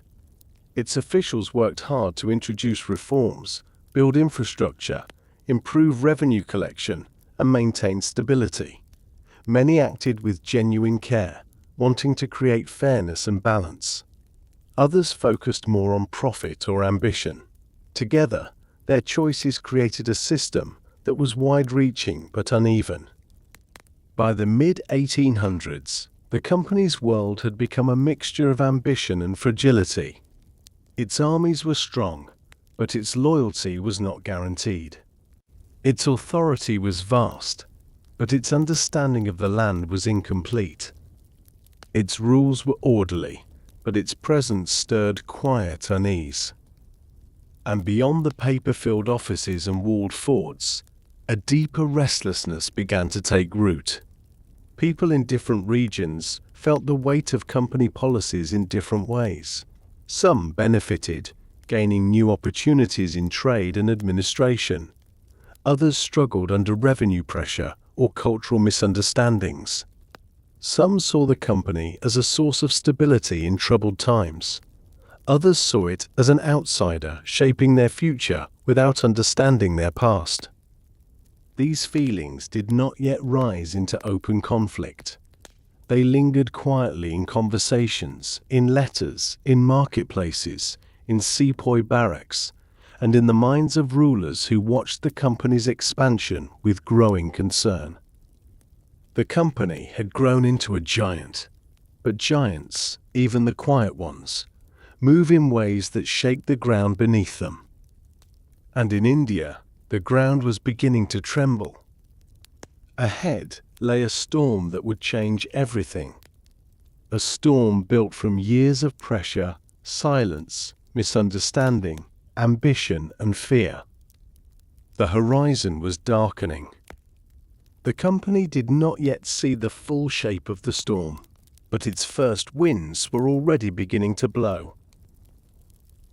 Part 9. The center cannot hold. By the middle of the 19th century, the East India Company stood at the height of its power. Its influence stretched from the mountains of the northwest to the rich plains of Bengal, and from the bustling ports of Bombay to the warm coastal towns of Madras. Maps drawn in company offices showed vast territories shaded under its administration, marked with lines, notes, and symbols that represented a world it had come to govern, partly by design, partly by accident. Yet beneath this impressive surface, something had begun to slip. The company's world looked solid, but the foundations beneath it were shifting in ways its administrators struggled to understand. The land it governed was ancient and deeply rooted. The system it built was new, stretched across different cultures, languages, religions, and traditions. Holding such a complex world together required more than discipline, paperwork, and soldiers. It required understanding, and the company, despite its experience, still struggled to see India as Indians did. The first signs of instability appeared quietly, like small cracks in a wall. In many regions, traditional leaders had always been central to village life. They knew the rhythms of crops, the customs of their people, and the delicate relationships between different castes and communities. But as the company introduced new administrative systems, land surveys, revenue assessments, and legal structures, it unintentionally weakened these local authorities. To the company, these changes felt efficient and modern. To many villagers, they felt unfamiliar and disorienting. Land that had been held for generations now had to be measured and recorded in unfamiliar ways. Taxes were calculated with new rules that sometimes ignored local realities. And in courtrooms across the provinces, English legal systems began to replace older traditions of community judgments. None of these changes were meant to cause harm. Many officials believed they were helping to create fairness and clarity. But small misunderstandings slowly grew into larger frustrations. At the same time, the company's army, once its greatest strength, became a quiet source of tension. Sepoys formed the backbone of the company's military. They had fought bravely in distant regions, marched long distances, and served with loyalty for decades. They came from many backgrounds: Hindu farmers, Muslim artisans, men from high castes, low castes, and warrior families. Each group carried its own customs about food, purity, travel, and identity. For years, company officers had managed to respect these customs. But as the army expanded and became more modern, some English officers grew stricter and less flexible. Rules were tightened. Expectations changed. And in barracks across northern India, sepoys whispered their concerns in low voices during long nights. There were rumors about new rifles being introduced, rumors about changes to pay and allowances, rumors about policies that might affect religious practices. None of these alone were enough to create rebellion, but together they created a deep sense of unease. Meanwhile, English civilians who now lived in India brought with them a growing sense of separation. In the earlier years, company merchants had lived more closely with Indian communities, sharing meals, traditions, and conversations. But by the mid-19th century, the number of English families in India had grown. They established their own neighborhoods, built schools for their children, and created social circles that were closed to most Indians. This social distance widened misunderstandings. Misunderstandings grew into mistrust, and mistrust slowly hardened into resentment. Across the provinces, people began to wonder whether the company could truly understand their lives, their beliefs, and their needs. The company had become powerful, but power alone was not enough to inspire loyalty.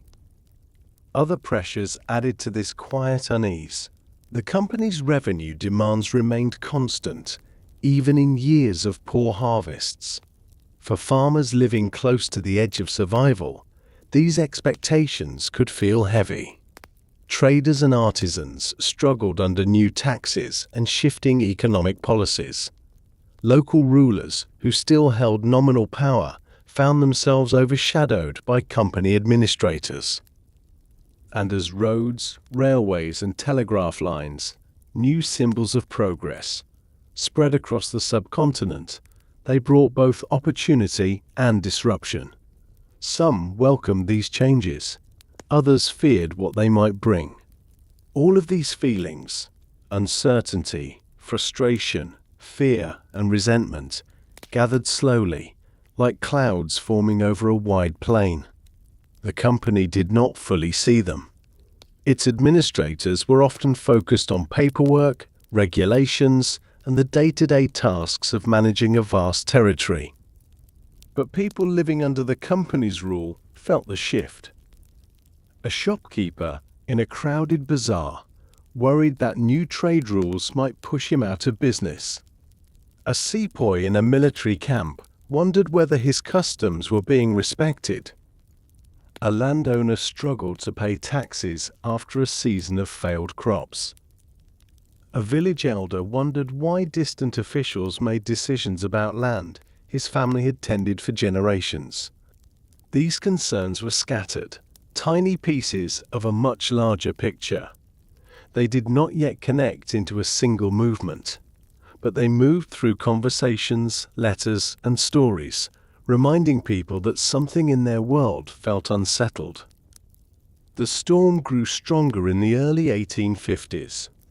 In the north, the company annexed Awadh, a region known for its deep culture, music, poetry, and long history of refined court life. Awadh's rulers were not perfect, but they were respected. Many sepoys came from families in this region. When the company removed the Nawab of Awadh in 1856, claiming misgovernment, the decision sent shockwaves through the province. To the company, it felt like a necessary step toward better administration. To the people of Awadh, and especially to sepoys from that region, it felt like an insult, a break in trust, and a warning of deeper changes to come. Around the same time, the company introduced new rifles known as the Enfield rifles. Loading these rifles required soldiers to bite open greased cartridges. Rumors spread that the grease was made from cow fat and pig fat, deeply offensive to Hindu and Muslim soldiers alike. English officers dismissed the rumors as misunderstandings. Sepoys saw them as yet another sign that their beliefs were being ignored. These whispers traveled quickly through barracks, carried by fear, confusion, and the sense that old ways were being threatened. In villages, elders spoke of rising taxes and growing hardship. In towns, merchants complained about competition and shifting markets. In courts, lawyers argued about land rights that had once been clear. And in the company's own offices, officials debated how to respond to growing unrest. But the center could no longer hold as tightly as before. The web that had once connected trade, governance, and diplomacy had begun to stretch. And once stretched, it could not easily return to its original shape. The company still believed it could manage everything: administration, trade, the army, diplomacy, and social change. Its officials held meetings, wrote reports, and created policies to strengthen their system. They believed their structure was sound, their authority steady. But authority is not only built from laws and armies, it is also built from trust. And trust, once weakened, is difficult to repair. By 1856, the Indian subcontinent stood in a quiet but unmistakable tension. The company controlled more territory than ever. Its armies were large. Its revenues were strong. Its maps showed a vast domain shaded under its authority. But the people living within that domain felt unsettled. Some felt ignored. Some felt disrespected. Some felt uncertain about the future. All felt the weight of changes that came from distant offices. A spark had not yet been lit, but the air was thick with the possibility. And soon, the smallest spark would become the greatest storm the company had ever faced. The storm that would decide its fate. Part 10. The Great Uprising. By the spring of 1857, the tension that had slowly gathered across northern India was no longer just a faint tremor beneath the surface. It moved quietly through marketplaces, across dusty roads, and inside the long, echoing halls of military barracks. It settled in the minds of sepoys who had once served with pride. It lingered in the homes of families struggling under new rules and unfamiliar administration. And it hovered in the air of cities where uncertainty mixed with daily routine. For years, many had felt that something was wrong. The land had changed too quickly. Traditions felt threatened. The old systems that had guided life for generations had been reshaped by a distant company that tried to govern with good intentions, but often without understanding. The final spark came from a small object, a rifle cartridge. The new Enfield rifle required soldiers to bite off the end of a greased cartridge before loading it. Rumors spread that the grease was made from cow fat and pig fat, substances deeply offensive to Hindu and Muslim soldiers. When sepoys asked for reassurance, many officers dismissed their concerns as superstition. It was a simple misunderstanding, a small detail in the vast machinery of the company's army. But to the sepoys, it was not small. It was the final sign that their beliefs were not being respected. Whispers spread quickly. In barracks across northern India, sepoys gathered in quiet corners, speaking in low voices as lamps flickered weakly overhead. Some were frightened, some were angry, some hoped the rumors were false. But each day, new stories arrived from other regiments, stories of punishment, of mistrust, of demands that felt too heavy to ignore. The tension finally burst into the open in the city of Meerut, a military center where thousands of sepoys served. On a warm May evening, a group of soldiers refused to use the new cartridges. Their officers punished them harshly. Crowds watched as the sepoys were shackled and humiliated. And something broke in that moment. Something that had been stretched too long, too far. On May 10th, 1857, the sepoys of Meerut rose up. The uprising began suddenly. Soldiers stormed their barracks, freed the punished men, and fought against the officers who tried to impose order. Smoke rose into the sky as buildings burned. Civilians joined the chaos, some out of anger, others simply swept up in the moment. Within hours, the city had changed hands, and the sepoys marched toward Delhi, a city once at the heart of the Mughal Empire. Delhi became the symbol around which the uprising gathered. When the sepoys arrived, they declared their loyalty to Bahadur Shah Zafar, the aging Mughal emperor who lived quietly within the red sandstone walls of the old fort. The emperor, frail and poetic, had not expected to lead anything again. His life had become a gentle routine of writing verses, listening to music, and living out his final years with quiet dignity. But now, the rebels placed him at the center of their movement. For many, it felt like a return to the old world, the world before the company's rise, before treaties and annexations and unfamiliar regulations. Delhi became the heart of the uprising, a place where thousands gathered with hope, anger, fear, and determination. News spread quickly. In towns and villages, people listened as horsemen carried messages from city to city. Some regions joined the uprising immediately. Others hesitated, uncertain. Local leaders weighed their choices. Some saw the movement as a chance to reclaim old authority. Others feared the company's retribution. The uprising spread like a wave across northern India. In Kanpur, in Lucknow, in Jhansi, in rural districts and crowded bazaars, people rose with different motivations. Some fought to defend traditions.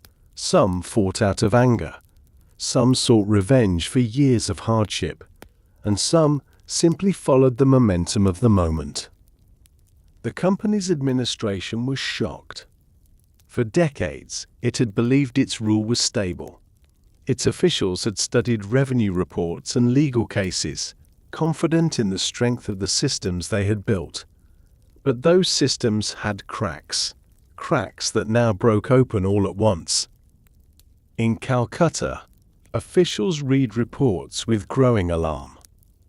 In London, Parliament received news that felt unbelievable. Every letter, every telegram, every message carried a new sense of urgency. The rebellion brought moments of great violence and great fear.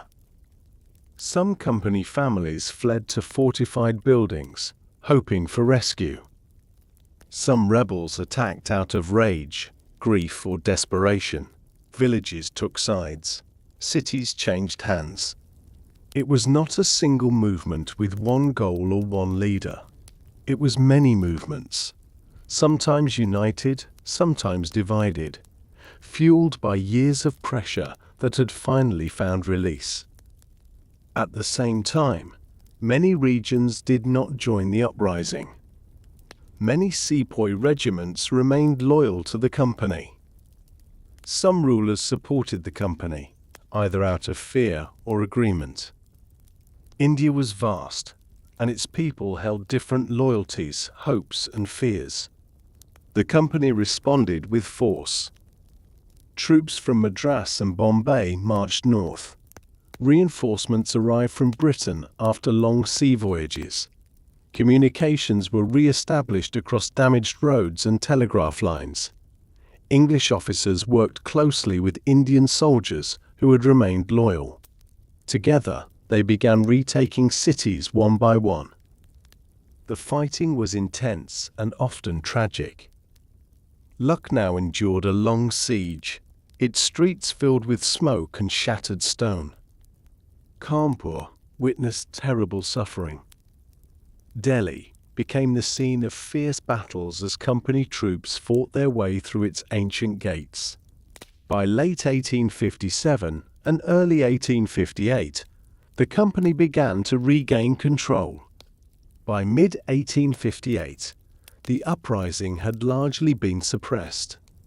But the cost was immense, for rebels, for civilians, for loyal soldiers, and for the company itself. When the fighting finally ended, the land was exhausted. Fields were scarred. Cities were damaged. Families were grieving. And the relationship between India and the company had changed forever. The company could never return to what it had been before. The uprising revealed something its administrators had never fully understood: that ruling a vast, diverse land required more than revenue, regulations, and military discipline. It required trust. It required cultural understanding. It required compassion, flexibility, and respect for traditions far older than their own. The company had gained power quickly, but it had struggled to build deep connections with the people it governed. And when pressure rose, those shallow roots could not hold. In London, Parliament debated what should happen next. Many leaders believed the company had grown too large, too political, and too distant from British oversight. Others believed that private governance of a vast territory was no longer safe or reasonable. Even company officials admitted something had to change. In 1858, the British government made a final, decisive decision. The East India Company would no longer rule India. Its administrative powers would be transferred to the British Crown. Its armies would be reorganized under government control. Its political influence would be dissolved. Its great experiment in governing a subcontinent would come to an end. The company continued to exist for a few years more, but only as a shell of its former self. Eventually, it faded quietly into history. The uprising had been the storm on the horizon. The storm that revealed the limits of a corporation ruling a nation, the storm that ended an era. And as India entered a new chapter under the British Crown, the company's long, unlikely, extraordinary journey, from a group of merchants dreaming of spices to a ruler of millions, was nearly over. Only one chapter remained. It's a story of its final years, the lessons it left behind, and the world it shaped in ways it never intended. Part 11. The End of a Company. When the Great Uprising finally subsided in 1858, the East India Company found itself standing at a point it had never imagined. For more than 2.5 centuries, it had grown from a handful of merchants into a force that shaped the lives of millions. It had traded across oceans, built fortified settlements, commanded armies, and governed vast territories. But now, after years of tension and one violent storm, the company's time as a ruler had come to an end. The change did not happen with noise or celebration. It unfolded quietly through official documents, debates in Parliament, and the slow passing of authority from one set of hands to another. In cities across India, the shift was felt more in routine than in ceremony. Offices stayed open. Courts continued their work. Soldiers still marched in formation. But the emblem at the top of government papers began to change, from the symbol of the company to the crest of the British Crown. With the Government of India Act of 1858, the company's political power disappeared almost overnight. The Crown assumed direct control. A new office, the Viceroy of India, was established to represent the British monarch and oversee the administration of the subcontinent. The company's governors, once powerful figures in their presidencies, now stepped back into more modest roles or returned to England. For the first time in centuries, the East India Company was no longer a ruler, but it still existed. And in the months following the change, the company faced a new question. What does a former empire do when its empire is gone? In London, the headquarters on Leadenhall Street remained busy. Clerks arrived each morning to sort documents and settle accounts. Directors held meetings to finalize trade matters. Old contracts still had to be honored, and long-standing financial commitments needed careful attention. Ships carrying tea, cotton, and indigo still arrived from India, their cargoes marked with records that stretched back years. But something essential had changed. Where once the company had overseen administrations, armies, and provinces, it now focused only on winding down its affairs. Its role shifted from one of expansion to one of closure. A sense of finality filled the halls of the company's grand offices, like the quiet atmosphere inside an old library that has stopped receiving new books. In India, many people watched the transition with mixed emotions. To some, the end of the company's rule brought hope for more stability, for fewer sudden policies, for a government that might understand better the responsibilities of long-term administration. For others, the change brought disappointment or uncertainty. The company had been strict but predictable. The Crown's rule was still an unknown. But everyday life continued. Farmers still rose at sunrise to tend their fields. Merchants opened shops in busy markets. Children ran barefoot through the alleys of Calcutta, Delhi, Bombay, and Madras. The rhythms of life in India were stronger than any government, and they endured even through transition. Still, the memory of the uprising remained fresh. Many villages had been damaged. Many families had lost loved ones. Many regiments had been reshaped or disbanded. The land needed time to breathe, heal, and rebuild. The company, once central to India's administration, now watched this rebuilding from a distance. Its remaining employees, merchants, accountants, clerks, continued handling trade operations. Tea shipments were organized, warehouses were managed. Trade with China, particularly in tea and opium, still required attention. The company was not yet gone, but it was fading, step by gentle step. In the years that followed, the company's activities shrank further. The Crown introduced new reforms. Railways expanded across the subcontinent. Telegraph lines spread from city to city, shrinking distances and connecting people in ways that had once been unimaginable. Education systems grew slowly. New laws, new courts, and new administrative structures took shape. The company watched as its world changed around it. Its influence dimmed like the glow of a lantern at dawn. By the 1870s, it became clear that the end was near. The company no longer held political power. Its commercial power had been weakened by decades of competition, and its once great fleets were now overshadowed by modern steamships that carried goods more efficiently than any wind-powered vessel.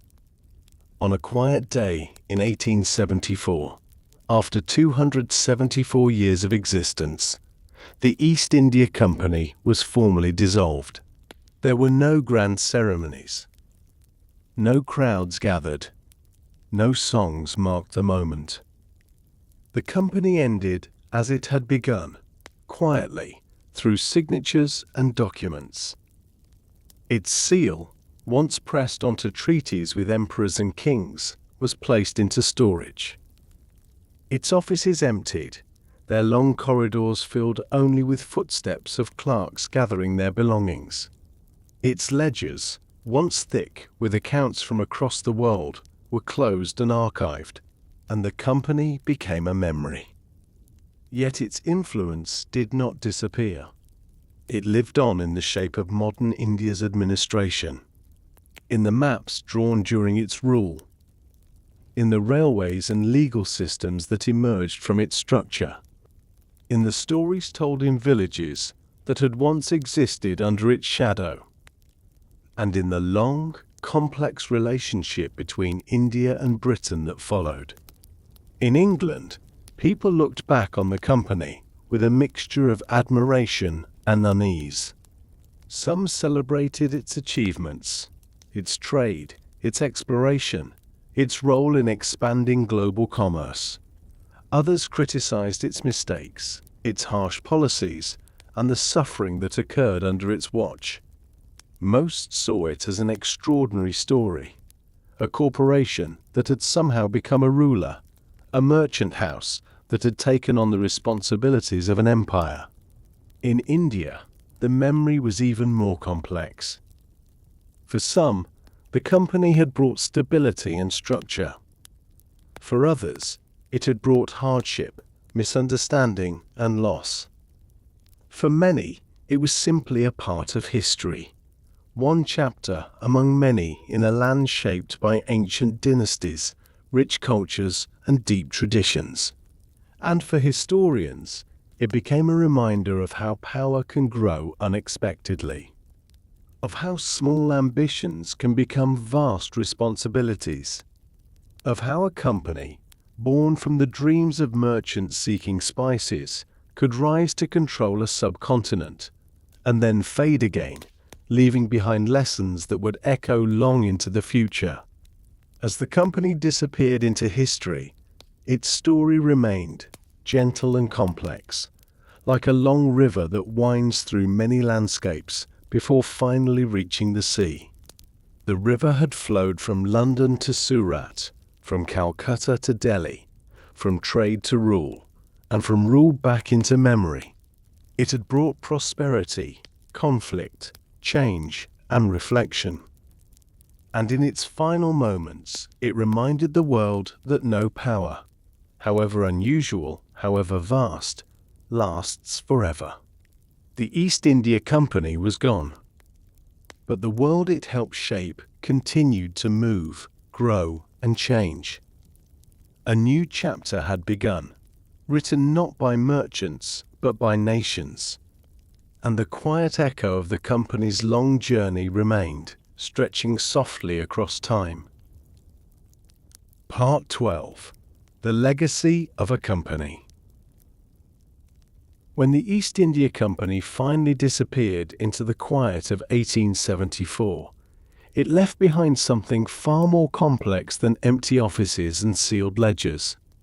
Its legacy stretched across continents, shaped generations, and influenced governments, cultures, and economies in ways no one could have predicted when a handful of merchants first met in London centuries earlier. The company had ended, but its imprint remained, deep, layered, and often contradictory. In India, this legacy could be felt everywhere, woven into the very structure of daily life. The company had introduced new administrative systems that touched nearly every corner of the subcontinent. These systems were not perfect. Many were created quickly or without full understanding of local traditions, but they reshaped how villages, towns, and cities were governed. Maps were drawn with new precision. Land records were written, categorized, and stored. Officers traveled through districts gathering information about crops, rainfall, and revenue. These efforts left behind a foundation on which later governments would build. The legal system, too, had changed.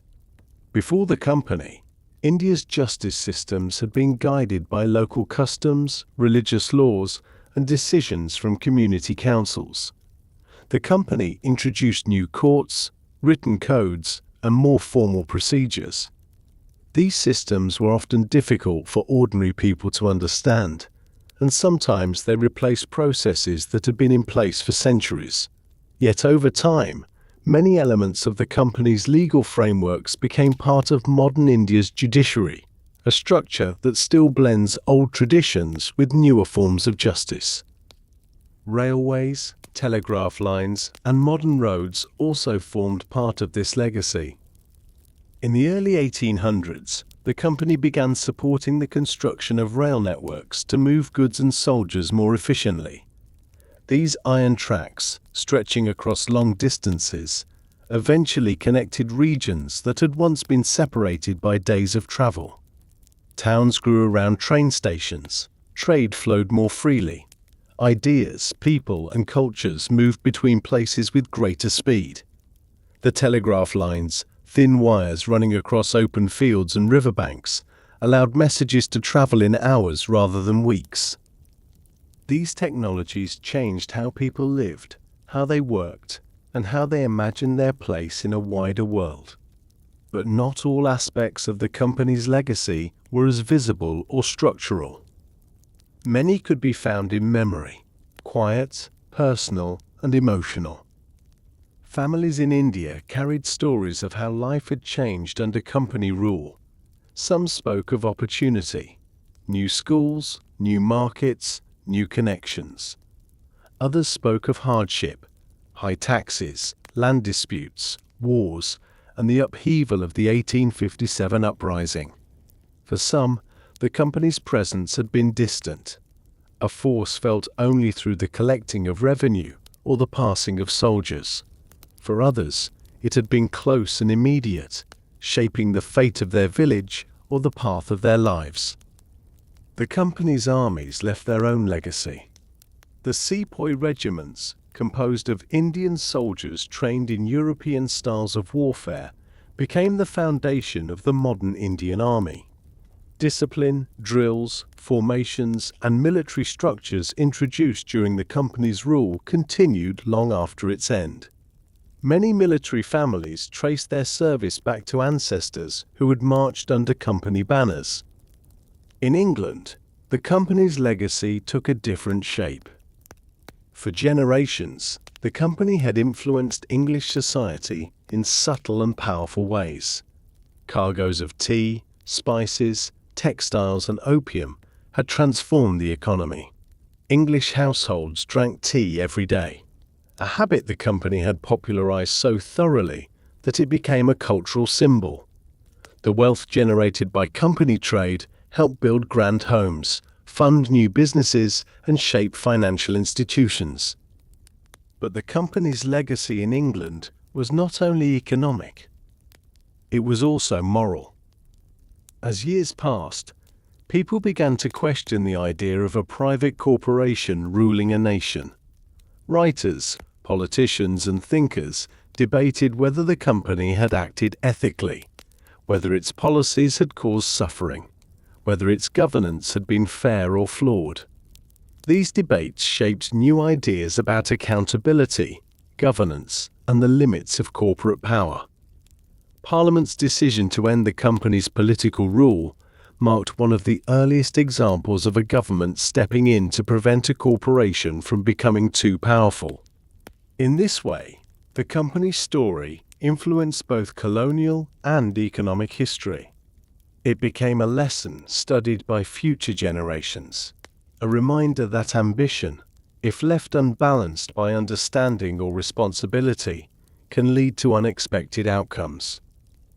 But perhaps the most striking part of the company's legacy lies in its unpredictability. No one had planned for it to become a ruler. No one had imagined it would control armies, negotiate treaties, or govern distant lands. Even at its peak, the company often acted more out of necessity than design. It was a merchant body that stumbled into power, then struggled to manage what it had gained. This unusual journey shaped how the world viewed corporations and governance. It influenced how nations thought about their responsibilities abroad, and it left behind a complicated blend of progress, conflict, innovation, and change. As India moved from company rule to crown rule, and later to independence, each generation inherited parts of the company's legacy. Some parts were useful: railways, legal systems, administrative frameworks. Others were burdens: economic inequalities, displaced communities, memories of war and revolt. In the years after the company ended, scholars and historians look back on its story with deep interest. They studied its letters, reports, and maps. They traced how small decisions in London had shaped lives thousands of miles away. They explored the complex relationships between English officials and Indian communities, relationships that ranged from cooperation to conflict, from understanding to misunderstanding. They discovered a story filled with contradictions. The company had brought new knowledge, but it had often misunderstood the cultures around it. It had created new systems, but sometimes weakened old ones without realizing the consequences. It had connected India to global trade, but also contributed to economic imbalance. It had built roads and introduced technologies, yet struggled to provide relief during famines or crises. Its story was neither purely noble nor purely harmful. It was both, and everything in between. In India's newspapers and literature of the late 1800s and early 1900s, the company often appeared as a symbol of foreign rule. Some writers described it as oppressive, others as transformative. Many saw it as a force that, intentionally or not, pushed India into a new era, one marked by change, struggle, and eventual freedom. Future political leaders studied the company's history to understand how to govern, or how not to govern. The lessons drawn from its successes and failures echoed in debates about democracy, representation, and accountability. And among ordinary people, its memory lived on in stories told at home. Stories of ancestors who served in the company's army or worked in its offices. Stories of battles fought, of migrations undertaken, of villages that changed under new rule. Even today, the legacy of the East India Company remains visible. It appears in the structure of modern bureaucracies, in the court systems, in the layout of old railway tracks, in the architecture of colonial buildings, in the blend of cultures found in port cities like Calcutta, Mumbai, and Chennai, in the very idea of India as a unified administrative region, an idea shaped in part during the company's rule. And above all, its legacy lives in the questions it left behind. How should power be held? Who should govern a people? What responsibilities come with authority? And what happens when ambition grows faster than understanding? The company's story, long and winding, offered no simple answers, but its life, rise, and fall helped shape a modern world that continues to wrestle with those questions today. In this quiet reflection, the company's legacy becomes clear. It is not just a chapter in history, but a reminder of how deeply human choices can shape nations, cultures, and futures. Part 13. The World the Company Left Behind. When the East India Company finally faded from existence in 1874, the world it left behind did not return to what it had been before. History rarely moves backward. Instead, it carries forward the marks of everything that came before it. Every decision, every movement, every conversation held in a quiet room or dusty village lane. And the company, though gone, had left more than marks. It had left an entire world reshaped by its presence. In India, the company's departure did not feel like the passing of a single institution. It felt like the closing of a long, complicated chapter. The people who lived through this moment were already living under the British Crown, and their days moved according to new routines. But beneath these routines lay the memories of an older system, a system that had arrived through sails and trade winds, risen through treaties and conflict, and governed through paperwork and armies. The world the company left behind was layered. On the surface, railways, telegraph lines, and postal routes connected distant cities in ways that older generations could never have imagined. Trains rumbled through early morning fog, carrying workers, merchants, and soldiers across hundreds of miles. A letter that once took months to arrive by sea could now be sent by wire in minutes. Roads were straighter, bridges firmer, and maps more precise. These changes created a sense of movement. A sense that India was entering something new, a modern age, shaped in part by the infrastructure the company had built. But beneath this movement lay a deeper stillness, the quiet memory of what had been lost and gained. In villages, elders remembered earlier times, when local courts settled disputes under the shade of neem trees, when land boundaries were known by tradition rather than ink, when markets followed rhythms set by harvests rather than global demand.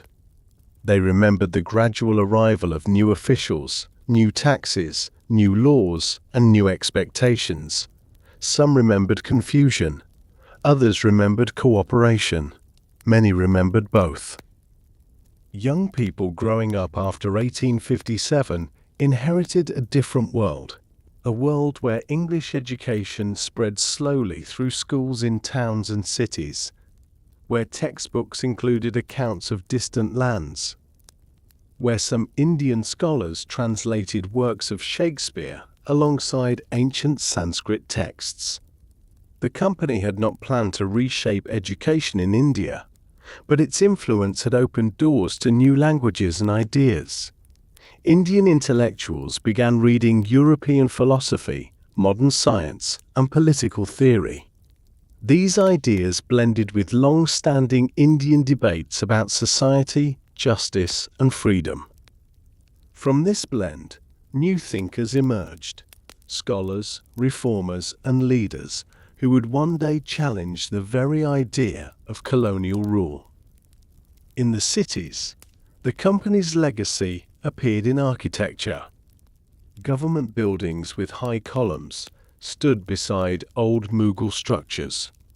Wide streets, laid out for administrative convenience, intersected with lanes that had existed for centuries. Memorials, statues, and plaques reminded passers-by of the company's administrators and military officers. But in bustling markets, life followed its own rhythm, largely untouched by monuments. Vendors sold spices from woven baskets. Tailors mended clothes on street corners. Fishermen returned at dawn with boats laden with nets and glistening catches. Everyday life had a resilience that outlasted governments. Still, the world the company left behind was not only physical or institutional. It was emotional, too. The Great Uprising of 1857 remained fresh in memory. Families spoke of the chaos, the sieges, the fears that had swept across northern India. Stories passed through generations, sometimes whispered, sometimes spoken with pain, sometimes with pride. These stories shaped identity. They shaped understanding. They shaped the early ideas of something that had not yet fully formed, a desire for self-rule. Ironically, the company's own systems of governance, its courts, its administration, its education policies, helped nurture the early seeds of political awareness. Indian lawyers studied the company's laws and used them to argue for fairness. Indian journalists wrote articles questioning decisions made by distant authorities. Indian students, trained in English colleges, read about nationalism in other parts of the world and wondered whether India might one day follow a similar path. The world the company left behind was full of contradictions. It was a world connected by railways but divided by inequality. A world with new opportunities but old frustrations. A world with modern technology but colonial control. A world shaped by British rule but alive with Indian spirit. In many ways, the company's departure allowed India to breathe again, to pause and consider what it had become and what it wished to be. The Crown's rule brought its own challenges, but it also brought clearer structures, more consistent policies, and greater public debate. In the countryside, the rhythms of planting and harvest continued, but new influences began to settle into daily life.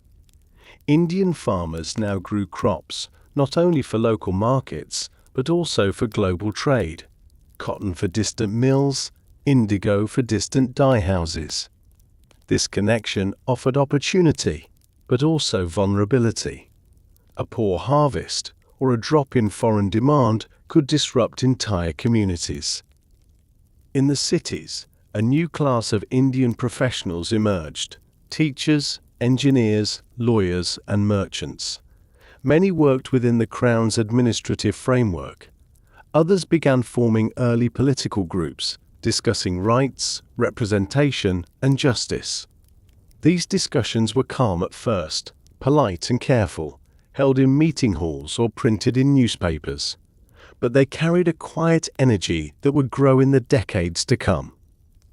Even in England, the world the company left behind was felt. The end of the company sparked debates about empire, justice, and the limits of corporate power. Economists studied its failures and successes. Writers described it as a cautionary tale about ambition. Politicians used its story to argue for better oversight, clearer laws, and more accountable governance. In some English homes, relics from India, teak furniture, brass lamps, embroidered fabrics, sat quietly, reminders of a long relationship that had shaped generations. Families with ancestors who had worked for the company remembered stories passed down through time: monsoon rains, distant palaces, long voyages by sea. But these memories too became softer over the years, blending into the larger fabric of British history. As the 19th century moved toward the 20th, the world the company left behind continued to evolve. Railways expanded further. Education spread. Political awareness grew. And the idea of India as a united entity, an idea the company had never fully intended to create, began to take root. It grew slowly, carried on the conversations of teachers, lawyers, merchants, peasants, soldiers, and writers. It grew through shared experiences of colonial policy, through shared memories of the uprising, and through shared hopes for the future. This new world, born partly from the company's rule and partly from the enduring strength of India's own traditions, would eventually give rise to a movement that reshaped the 20th century, the movement for independence. But that moment still lay ahead, quiet in the future. For now, India stood in a world shaped by the company's choices, its successes, its failures, and its unexpected transformation from merchant to ruler. The world the company left behind was not simply a colonial world. It was a world of contrasts, old and new, local and foreign, structured and improvised. A world that carried both scars and possibilities. A world ready, in time, for something new. Part 14. Echoes in an Empire. Long after the East India Company closed its doors and its ledgers were sealed for the final time, echoes of its influence continued to move through the British Empire like soft ripples spreading across a still pond. The company was gone, but its long shadow stretched into the decades that followed, shaping policies, perceptions, and ideas about empire itself. The British Crown now ruled India directly, and with its new responsibility came a desire to avoid repeating the company's most painful mistakes. Administrators, scholars, and lawmakers studied the company's history carefully. They looked at its failures, its uneven practices, and the uprising of 1857, trying to extract lessons that might help guide the future. One major lesson stood out clearly. Governance could not survive without understanding the people it governed. The Crown introduced new policies aimed at stabilizing India after the chaos of the uprising.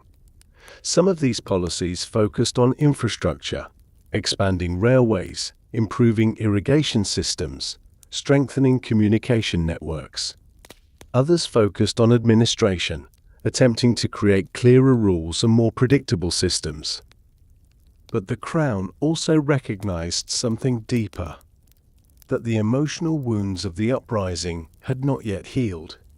Families across northern India still lived with memories of lost relatives, burned neighborhoods, and the sudden violence that had erupted in 1857. English families, too, carried painful stories, letters home written in fear, accounts of sieges and escapes, and the heavy grief that followed loss. These memories created a distance between rulers and the ruled, a quiet but persistent tension. The Crown attempted to bridge this distance in various ways. Queen Victoria herself sent a proclamation in 1858 promising fairness, equal rights under the law, and respect for Indian traditions. The proclamation was written in a dignified, formal tone, but its message was clear. The Crown wanted to rule differently than the company had. Some Indians welcomed this shift. Others remained cautious. Most waited to see what these promises would mean in their daily lives. In Calcutta, Bombay, and Madras, cities deeply shaped by the company, change came slowly. New officials arrived. British families continued to live in spacious bungalows surrounded by gardens. Indian clerks and lawyers began working under new administrative systems. The courts stayed busy. Ships still moved through the ports, carrying goods to distant markets. But beneath the surface, the echoes of the company's era remained. The administrative structure built by the company remained the foundation of colonial governance.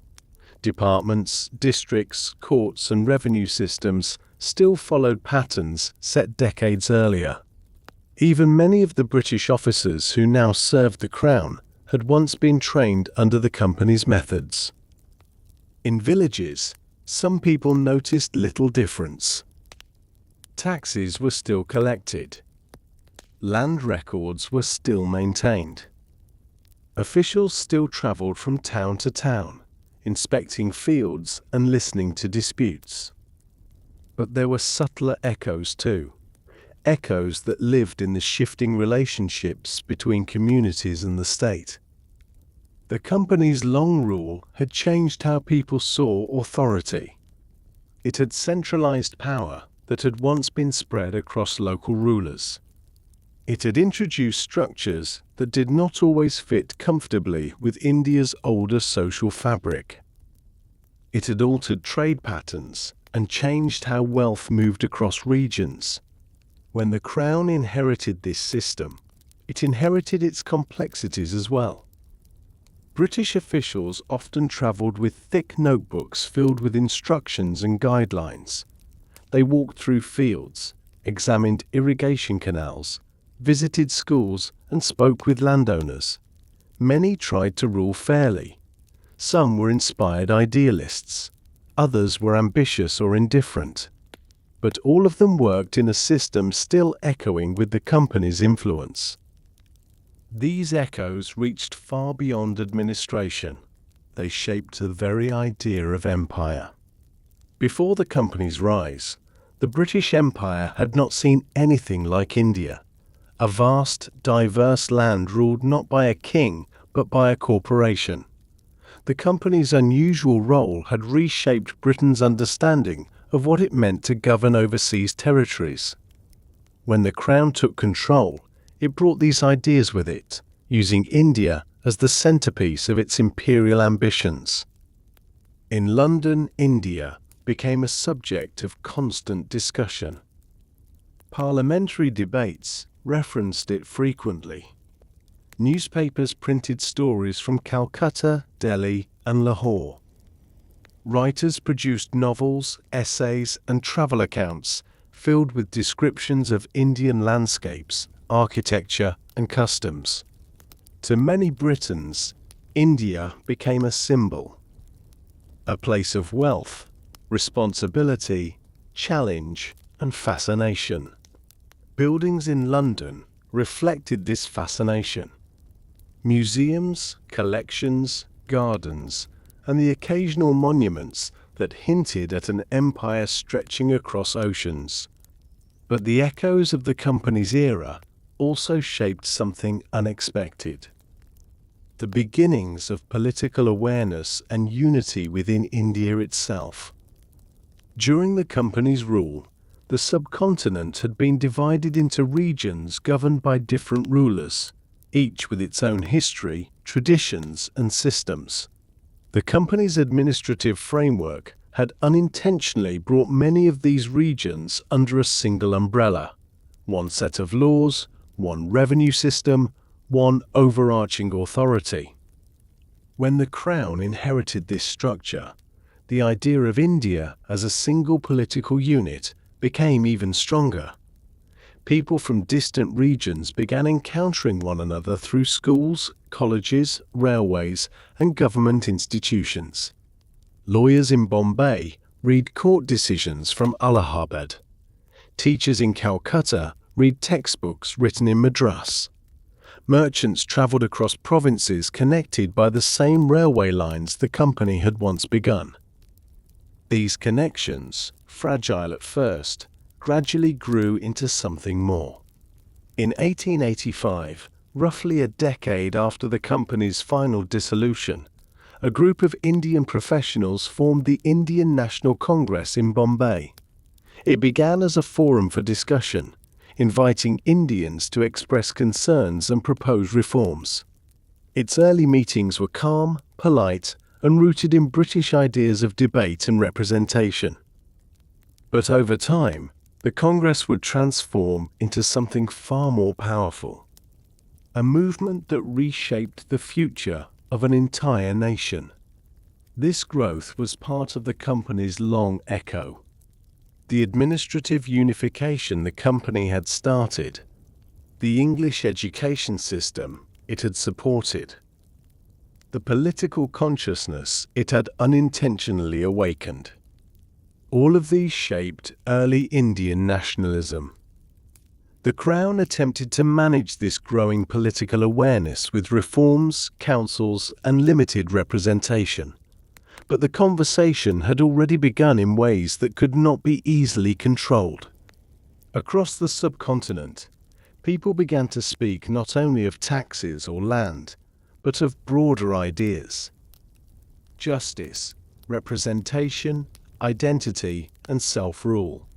These ideas traveled through railway stations, through college halls, through newspapers printed in multiple languages. A new generation grew up reading both modern political theory and ancient Indian texts, and they began to imagine a future no longer shaped by foreign authority. Throughout this period, the company remained an important memory, a reminder of how foreign rule had begun, how it had grown, and what it had cost.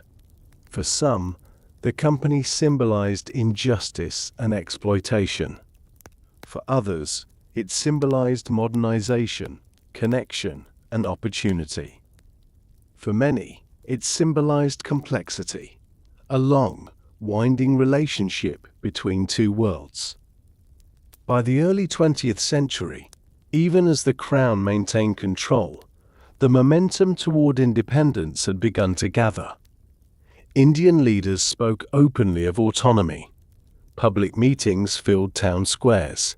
Petitions traveled to London. Voices rose, some gentle, some forceful, each calling for a different kind of future. These voices carried with them all the echoes of the company's legacy. The administrative unity that made a national movement possible. The grievances that shaped demands for justice. The education that provided tools for political debate. And the memories of a long history of rule that had begun with merchants dreaming of spices. The company had not intended to set the stage for India's independence. But history often moves in ways no one expects. And so, in the decades after its disappearance, the East India Company continued to influence the world, not through actions, but through the echoes it left behind, which shaped the empire, shaped India's awakening, and shaped the path toward a future still waiting to be written. Part 15. The Last Footprint. As the 19th century turned quietly into the 20th, the East India Company existed only in memory. Its ships no longer sailed across warm seas.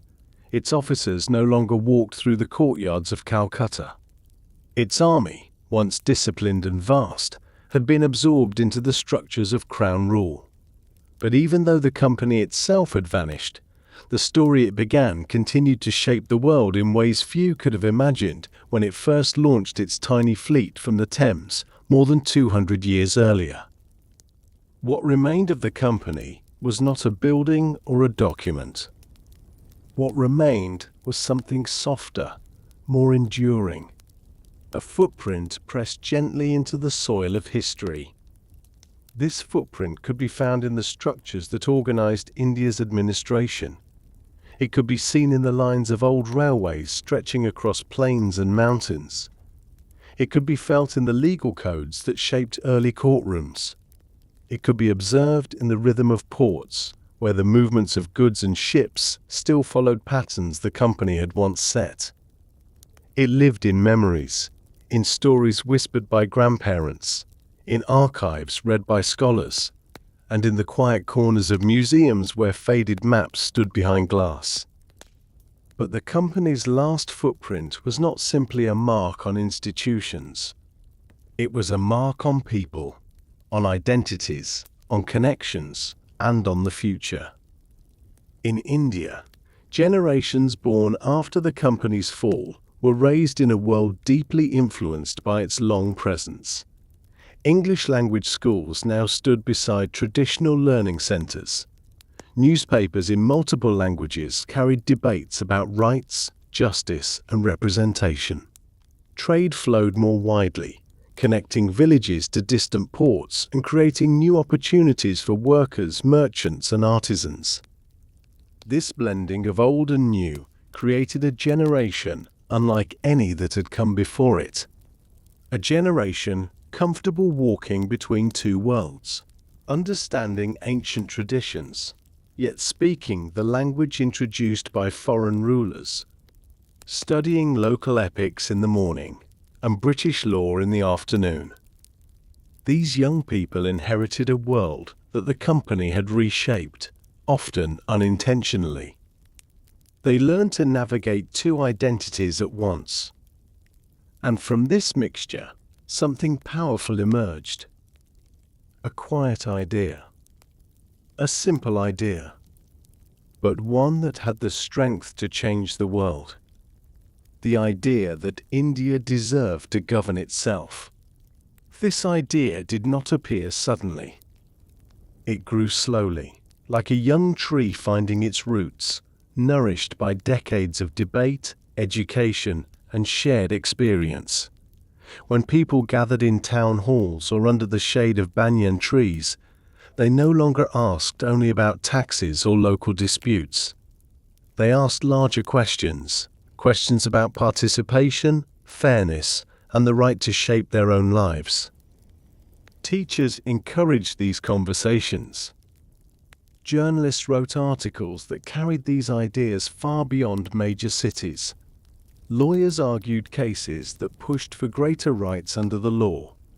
Merchants used new railways to spread information across distant regions. This movement gained strength in unexpected ways.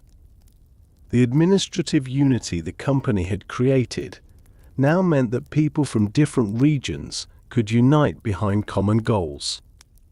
The English language education the company had expanded gave reformers the tools to express these goals clearly. The legal reforms the company had introduced became the very framework through which Indians demanded justice. It was one of history's quiet ironies. The structures that once supported foreign rule became the foundation for challenging it. By the early 20th century, leaders like Dadabhai Naoroji, Gopal Krishna Gokhale, and later Bal Gangadhar Tilak gave voice to growing political awareness. They studied the company's history and used its lessons to argue for more representation. They wrote papers, gave speeches, and inspired thousands. Their words moved through trains, newspapers, and conversations. And as these ideas spread, the Crown faced a reality it could not ignore. The world was changing. Empires everywhere faced questions about identity, justice, and human rights. And in India, the desire for self-rule was growing stronger with every passing year. Soon, even greater voices would rise. Voices like Gandhi, Nehru, Patel, and countless others who would carry the movement toward independence. These voices spoke calmly but firmly, drawing on principles of non-violence, moral courage, and unity. They reminded the world that the right to self-govern was not a gift, but a natural truth. And through it all, the company remained a shadow in the background, a distant reminder of how foreign rule had begun, how it had grown, and how it had eventually transformed into a movement greater than anything the company could have imagined. But the company's last footprint was not only political. It also lived in the way people connected across cultures. During its long history, the company had brought together individuals from vastly different worlds. Indian clerks and English officers, merchants from Gujarat and sailors from London, translators from Bihar and governors from Britain. Some of these relationships were marked by tension or misunderstanding. Others were marked by collaboration, respect, and even friendship. These connections would not disappear. They continued into the era of the Crown, and later into the era of independence. They influenced literature, language, cuisine, music, and trade. They created a cultural bridge between India and England, strong in some places, fragile in others, but undeniable. Even today, long after the company's end, its last footprint can be seen in shared cultural exchanges. In the way tea is beloved in both countries, in the way English is spoken in India with its own unique music and rhythm, in the way Indian literature is read across the world, in the way families on both sides of the ocean remember ancestors who lived through the company's era. But perhaps the deepest part of the company's footprint lies in the lesson it left behind. A lesson about power, responsibility, and the delicate balance between ambition and understanding. The company had not set out to rule. It had begun with a simple desire to trade. Yet as it grew, it discovered that power carries obligations it did not always know how to meet. Its rise showed how quickly influence can grow when systems are left unbounded. Its governance showed how fragile rule becomes when it lacks cultural understanding. Its fall showed that no authority can last when trust is lost. This lesson would echo long after the company's final day. Governments studied it. Businesses studied it. Historians wrote about it. Students debated it. And in the calm moments of reflection, it became clear that the company's long journey through oceans, courts, battlefields, treaties, and markets was more than the story of a corporation.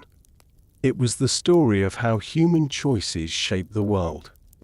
How decisions made in one small room can ripple outward for centuries. How trade can become influence, and influence can become power, and power can become responsibility. And how, in the end, all power, whether held by a king, a government, or a company, must answer to the people who live beneath it. As India eventually stepped into the light of independence in 1947, the story of the East India Company became a distant echo, a reminder of a time when a single company once ruled a vast and ancient land. The company no longer existed. The Crown's rule had ended. And India, after centuries of change, finally stood on its own. The last footprint of the company remained not on the land, but in memory. A quiet mark left on history, a reminder of how far a journey can travel, a reminder of how deeply the world can change. And as the story closes, the company becomes what it always truly was. A chapter, remarkable, complicated, and human, in the long, continuing story of India, Britain, and the world they shaped together.